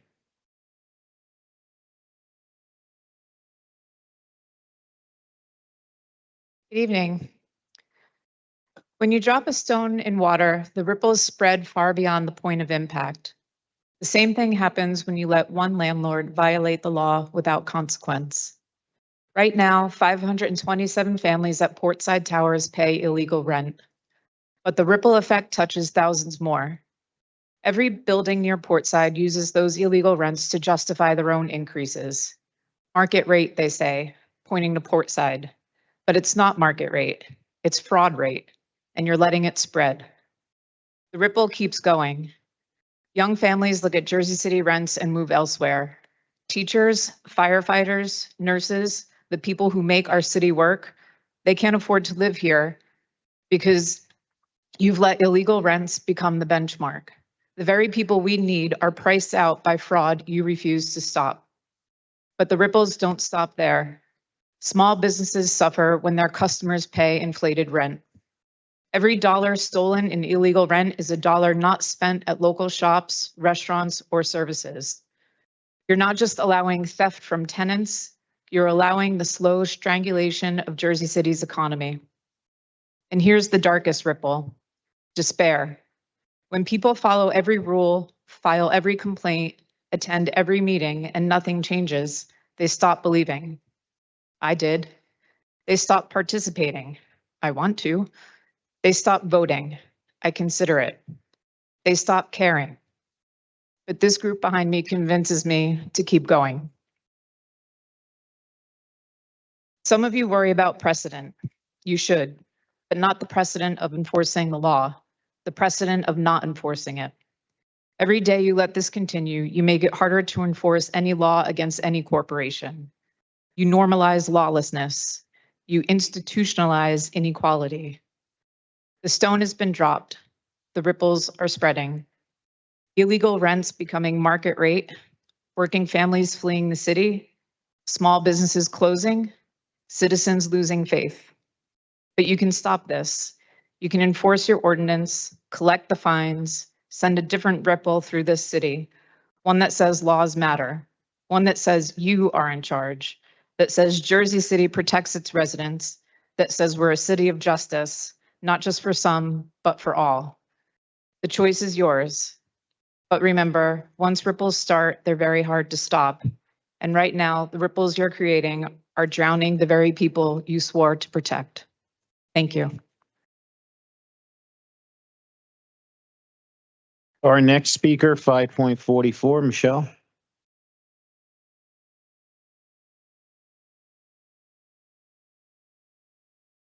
Good evening.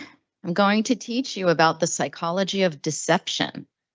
When Assemblywoman Stamato appointed Kevin and me as co-chairs of the JCDC Civic Engagement Subcommittee, she recognized that we've mastered something dark, seeing through institutional gaslighting. Today, I'll show you exactly what that looks like. Chapter 260, Section 17 couldn't be clearer.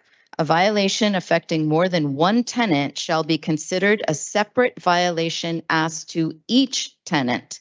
Yet the Assistant Corporation Counsel suggested that many violations of 260 that we've brought forward should only count per building. This is linguistic manipulation, taking crystal clear language and pretending it's ambiguous. Also, watch for death by 1,000 qualifications, where each qualifier creates doubt where none exists. The statute doesn't say maybe, it says shall be considered. When 527 families lack a superintendent, that's 527 violations every single day. The most insidious, the reasonableness trap. They frame collecting $100 million in lawful fines as unreasonable, while ignoring systematic law breaking for decades seems reasonable. They've moved your window so far that enforcing your own ordinances seems extreme. Let me reset that window. What's reasonable?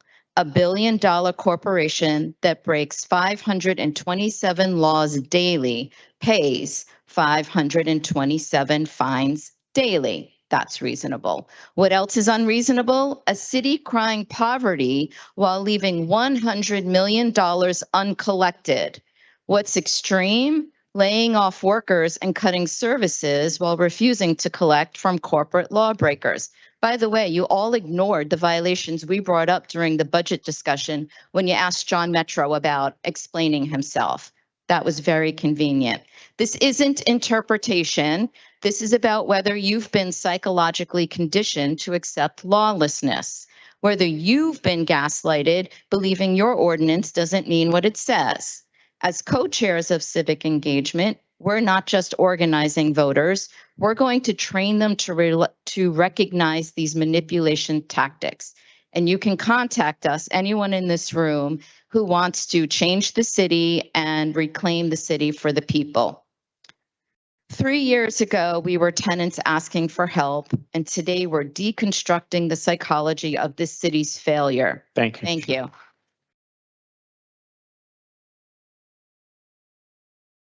Our next speaker, 5.45, Christian.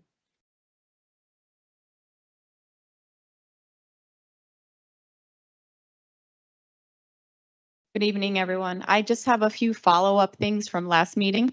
First, I want to thank Councilwoman Amy DeGeese for following up on some things and giving me some information about questions I previously had. Concerning the Martiniac Enright Park, there was a participatory budget that was posted in March of 2022. I submitted Martiniac Enright Park for renovations in Ward A. It was accepted, but nothing's been done since 2022. That was 3 years ago. Is that funding encumbered in any account where the park will eventually get done with it, or is that money just gone? Country Village Park, 25% of the park has been done, which is great. Can we get an estimate on the time when the rest of the 75% of the park will get done? It's extremely dangerous. It's wasted space that the children in the area desperately need. In speaking with residents regarding the new 16th Street Park, there is a concern about the lack of protective netting between the pickleball court and the public seating area. Currently, there is about a 4-foot high fence that can protect a little bit of it, but I don't know if you've seen pickleball lately. People come from Hoboken. It's extremely competitive. It's not just in a senior residential area where they're like hitting the pickleball gently back and forth. It's dangerous, and anyone sitting in the tables or playing in the playground right there are subject to getting hurt. I don't want to see anyone get injured. Pershing Field Pool is currently closing at 6 p.m. It's always been open since 8 p.m. Is there a reason why it's closing 2 hours earlier a day? Residents are complaining by the time they get home from work, they can't take their children to play at the pool. Students who are working summer jobs, by the time they get home and then they can't get to the pool, so they cannot use the pool anymore. Finally, please do anything you can to assist Lady G with this issue. I'm the athletic director at McNair Academic High School. For our end of the year athletics luncheon, Lady G provided us with 800 empanadas to feed our student athletes. She is an amazing attribute to our community, and anything that can be done to help her, please do. Thank you.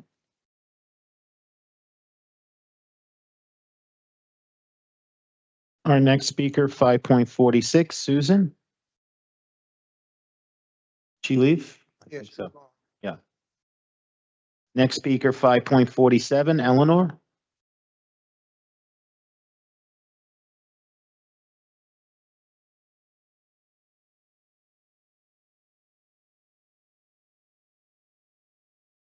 Good evening, everybody. My name is Eleanor Mixon, and I'm the president of Barry Gardens Tenants Association. I'm here on reference to the MLK and Ocean Avenue, the street that wants to be changed to a one-way street. And it would be very inconvenient for all of our senior citizens that live there. We have, what, 5, 6 senior buildings on Ocean Avenue that, where would these seniors go if the street is closed one way? They would have to walk 2 blocks over, 3 blocks over, where the convenience is right there for them. Nobody took in consideration that these are seniors that are you talking about. Nobody thought about inconveniencing them. They should be, we should have more meetings where anything that's going on in our neighborhood, please bring it to the seniors so that they can see and be able to talk about things that's going on in our neighborhood. And you're talking about the streets. Why don't y'all fix the streets correctly when you're fixing them streets? You dig up the streets. The streets are horrible when you put them back together. All the damages you do to people's cars is horrible. They need to do more for our seniors. Think about when you took the Capital One Bank away from us. You took the bus company that can ride, could take the seniors to Bergen Avenue and back. All we have is a transit. Transit, transit, transit. We need to know what's going on in our neighborhood before y'all start deciding to change things. Thank you.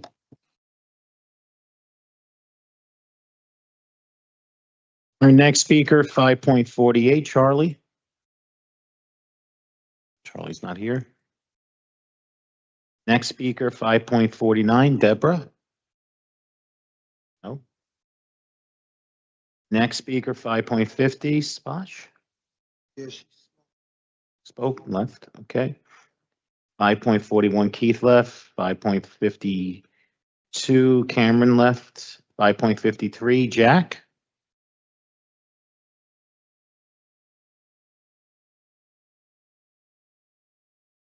Good evening, Jack McKee, JACK-MCKEE. And I'm here to speak about the one-way change for Ocean and MLK. And I feel like a meeting functioned as it should, because I heard the other side of the argument, and I want to have that conversation. I came here as a guy that rides a bike, and I have gone down those roads, and I have decided not to go there, not to visit those businesses, because I sold my car when I came to Jersey City. I took advantage of public transportation. I ride a bike, but those roads aren't safe for a cyclist, so I don't go there. But I don't want to jam my opinion down another community's throat, because that's not what this is about. And I feel that that idea of I don't want to jam my opinion, or I don't want to have your opinion jammed down my throat, I feel like there's a whole lot of that going on in so many different topics.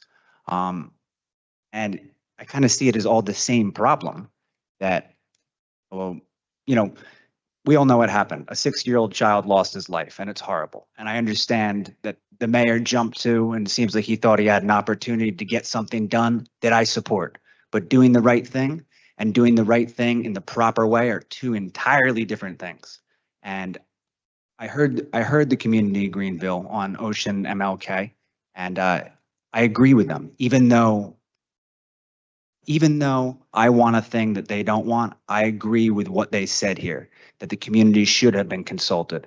And it's inappropriate and disrespectful to say in a tweet, if I'm understanding it correctly, that like, hey, I've got some news, folks. Your community is changing.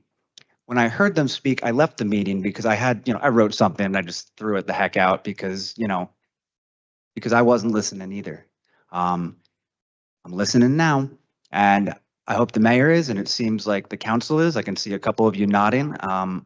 And I think those that aren't here will also be nodding along, because we can reach a consensus when we talk, but we can't do so when it is it's jammed down someone's throat. So I hope that, I hope for the bike lanes. As a cyclist and as someone that is, in my neighborhood and other places I've lived, one-way streets limit the number of interactions, the number of decisions I have to predict. Pedestrians, cyclists, motorists, it limits it tremendously. It makes it so I can predict what's going to happen. And I do go home, and I said to my partner the other day, I'm going to die on these streets riding the bike. I've said it a couple of times. I've almost been doored on JFK, and I know you know all this. I'm not telling you guys anything that you haven't heard probably 1,000 times before. But I want to revisit that in a respectful way, and I hope that we can reach a consensus, everyone in the whole darn city. So thanks for hearing me out. Our next speaker, 5.54, Sabrina, I believe she left too. Next speaker, 5.55, Colin.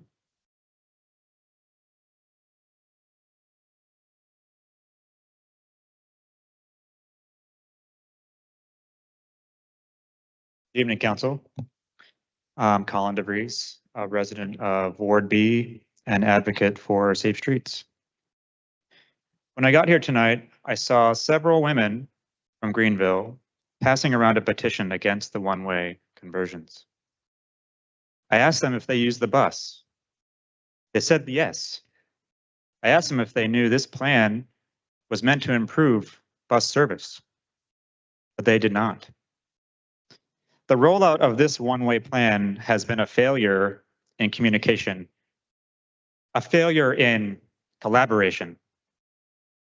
To everyone here tonight, I urge more consideration of the one-way conversions for Summit, Baldwin, MLK, and Ocean.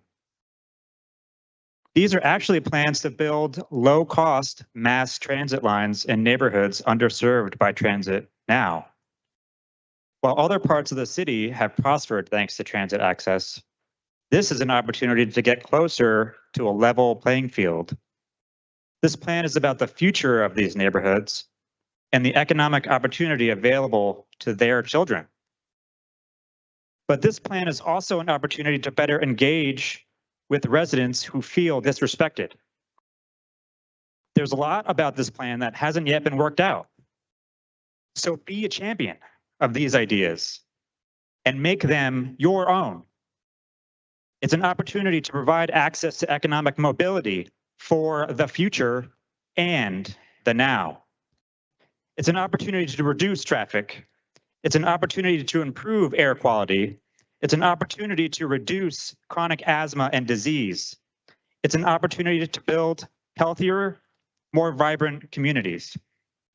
When express bus service was introduced along Fordham Road in the Bronx, small business revenue increased by 71% in 3 years. One-way conversions reduce crashes and save lives. This would make these corridors safer and friendlier to pedestrians and cyclists who might solicit local shops in the area. It would eliminate left turn conflict with oncoming traffic and make it easier for drivers to focus on the most vulnerable road users on foot or bike. By creating dedicated bus lanes in these corridors, emergency response times would improve, since first responders could use those car-free lanes. This plan reduces traffic. Traffic is a result of more cars. There are new buildings going up in every ward. If those moving in don't have a good transit option, they're going to get a car or 2 or 3. When 2 duplexes are converted into 16 units, there's a dozen more cars added to traffic congestion. Consider the cars coming in with every new building going up. Thank you. Sorry, I don't have more time. Thank you. Our next speaker, 5.56, Lorenzo. Good evening again. Does anybody realize that Ocean and MLK, if you try to walk, because it's not like all the other blocks, it's like extremely long walk from one end to the other. Did anybody think about the seniors that are going to have to, catch the bus one way, and then when they're coming back, have to go back the other way? And if they're going back the other way, further from where they live, they got a long walk.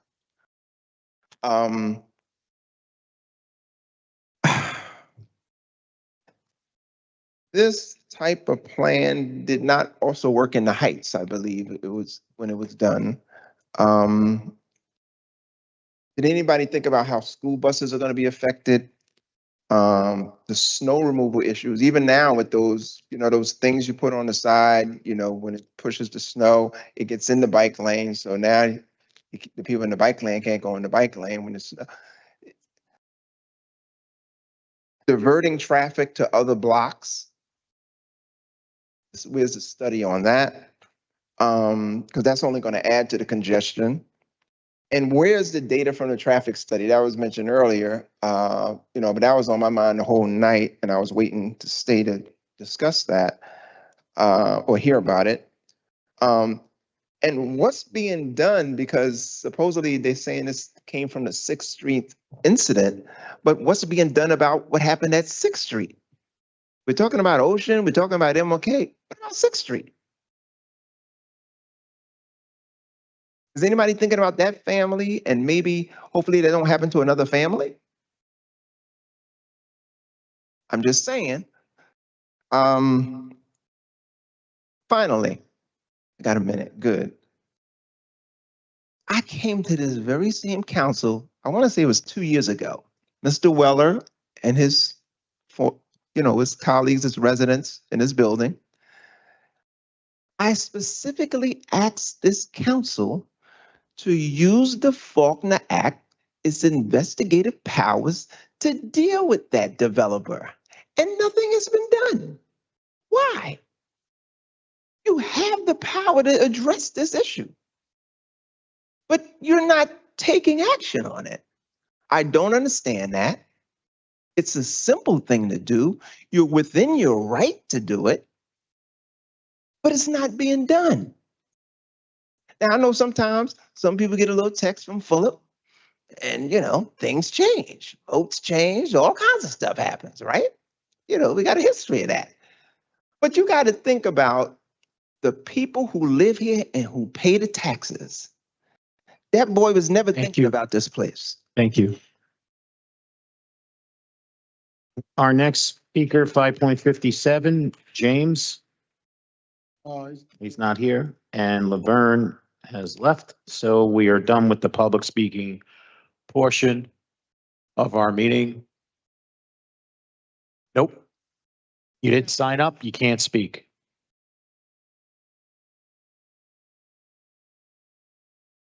Again, you have to sign up in order to speak. And if you didn't sign up and if you didn't check with me before the meeting started, you're not on the list. You have a copy of the agenda you're holding in your hand. And if you didn't see your name on the agenda, this is not the time or the place to do it now. So if you didn't see your name, you should have came up to me as before the meeting started. I'm not going to go back and forth with you, ma'am. We have business to conduct.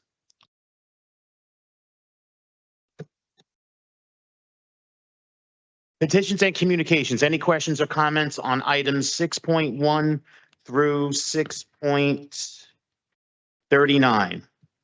Hearing none. Any questions or comments on office communications 7.1 through 7.8? Hearing none. Any questions or comments on report of directors 8.1 through 8.3? On to our claims and addendum number 1. Council members are going to be taking a vote on claims and addendum number 1. Councilperson Ridley. Aye. Councilperson Hewlings. Aye. Councilperson Baggiano. Councilperson Saleh. Aye. Councilperson Solomon voted earlier. Councilperson Gilmore. Councilperson DeGise. Aye. Councilperson Rivera. Aye. And Council President Waterman. Claims and addendums number 1 are approved unanimously 9-0. On to our resolutions. Dawn, can I just ask a question to the business Sure. administrator? We've been discussing tonight some of the communication between like the MLK, the layoffs and stuff. So there's one thing that came my way about resolution 10.4. There is funding attached to it based on the city surplus to fund some of the things that would be voted on. Is there any truth to that? And I apologize, I missed the caucus and I meant to ask the councilman, but he had to leave early. Sure, I'll just reiterate what was said at caucus. So the proposal that the councilman that's not present, so I don't want to speak on his behalf, but had proposed was for some hard infrastructure and some professional services and potentially some employee growth in employment. So the hard costs, the engineering studies, and the actual outside professionals, the engineers that would design this, we have capital dollars that we're going to present to the. You have capital dollars. Thank you. No, we have capital dollars that we're gonna present to the council to cover that, and that would cover everything except internal employees. If we want to consider expanding internal employees, that would have to go through the council appropriation resolution amendment. But we feel confident that most of the stuff we've accomplished could be done through the capital plan, because the capital plan does allow for professional services and studies to be done through the capital funding. It was a concern that we heard like 52 layoffs recently. So putting money towards this is extremely important and should be a priority. But if it would result in the layoffs of more people or not the rehiring of some of the workers that were laid off, I think that has to be a bigger discussion here. Yeah, so mostly everything could be addressed outside of the idea of expanding the workforce. Thank you. So 10-4 is not allocating any funding. No, it's a I don't want to use the word ceremonial, but it's symbolic, yes.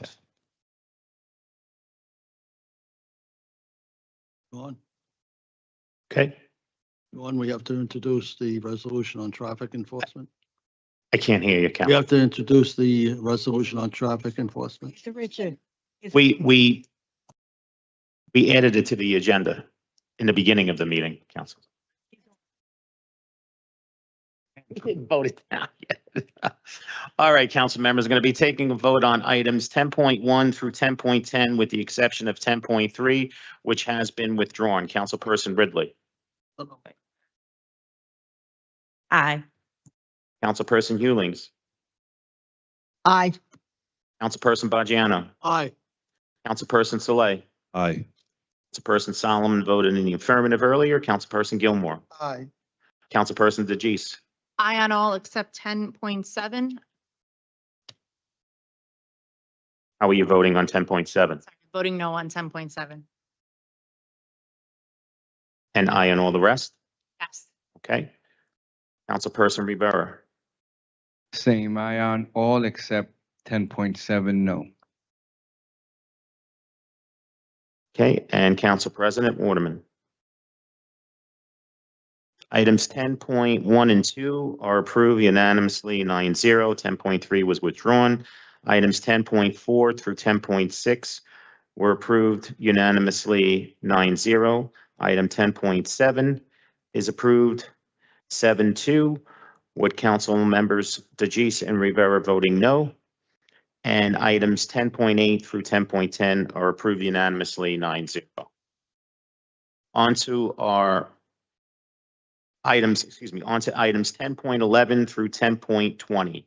Councilperson Ridley.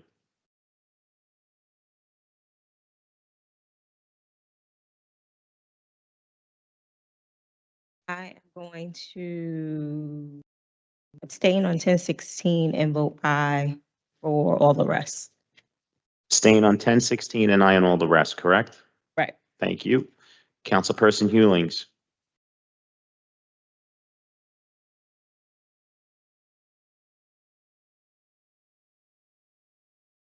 Aye. On all. Councilperson Bajiano. Staying on 10.20, aye on the rest. Did you say abstain on 10.20 Yes. and aye on all the rest? Okay.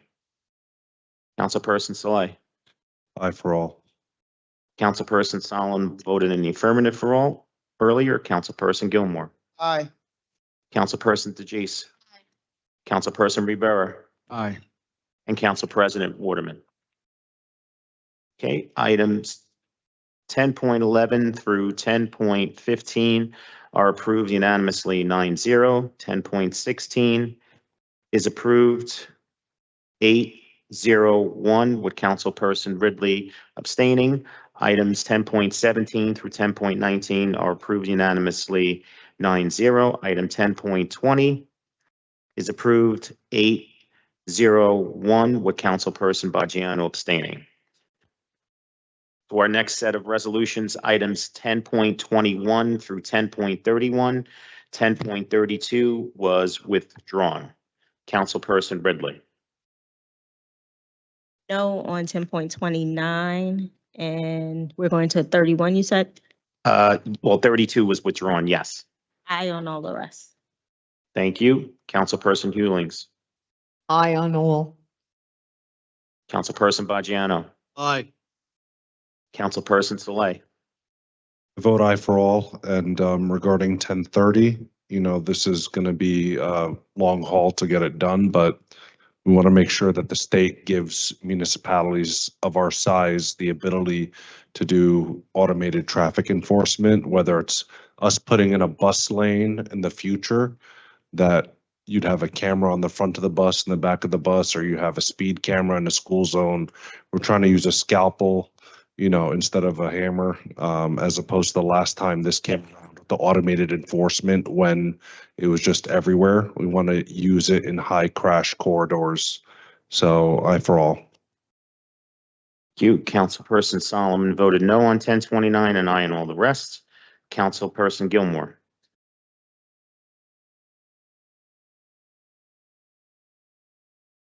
Aye on all and no on 1029. Got it. Councilperson DeGise. Councilperson Rivera. Aye. And Council President Waterman. Items 10.21 through 10.28 are approved unanimously 9-0. Item 10.29 is approved 6-3, with council members Ridley, Solomon, and Gilmore voting no. Sean, can I change my vote on 29? I vote no.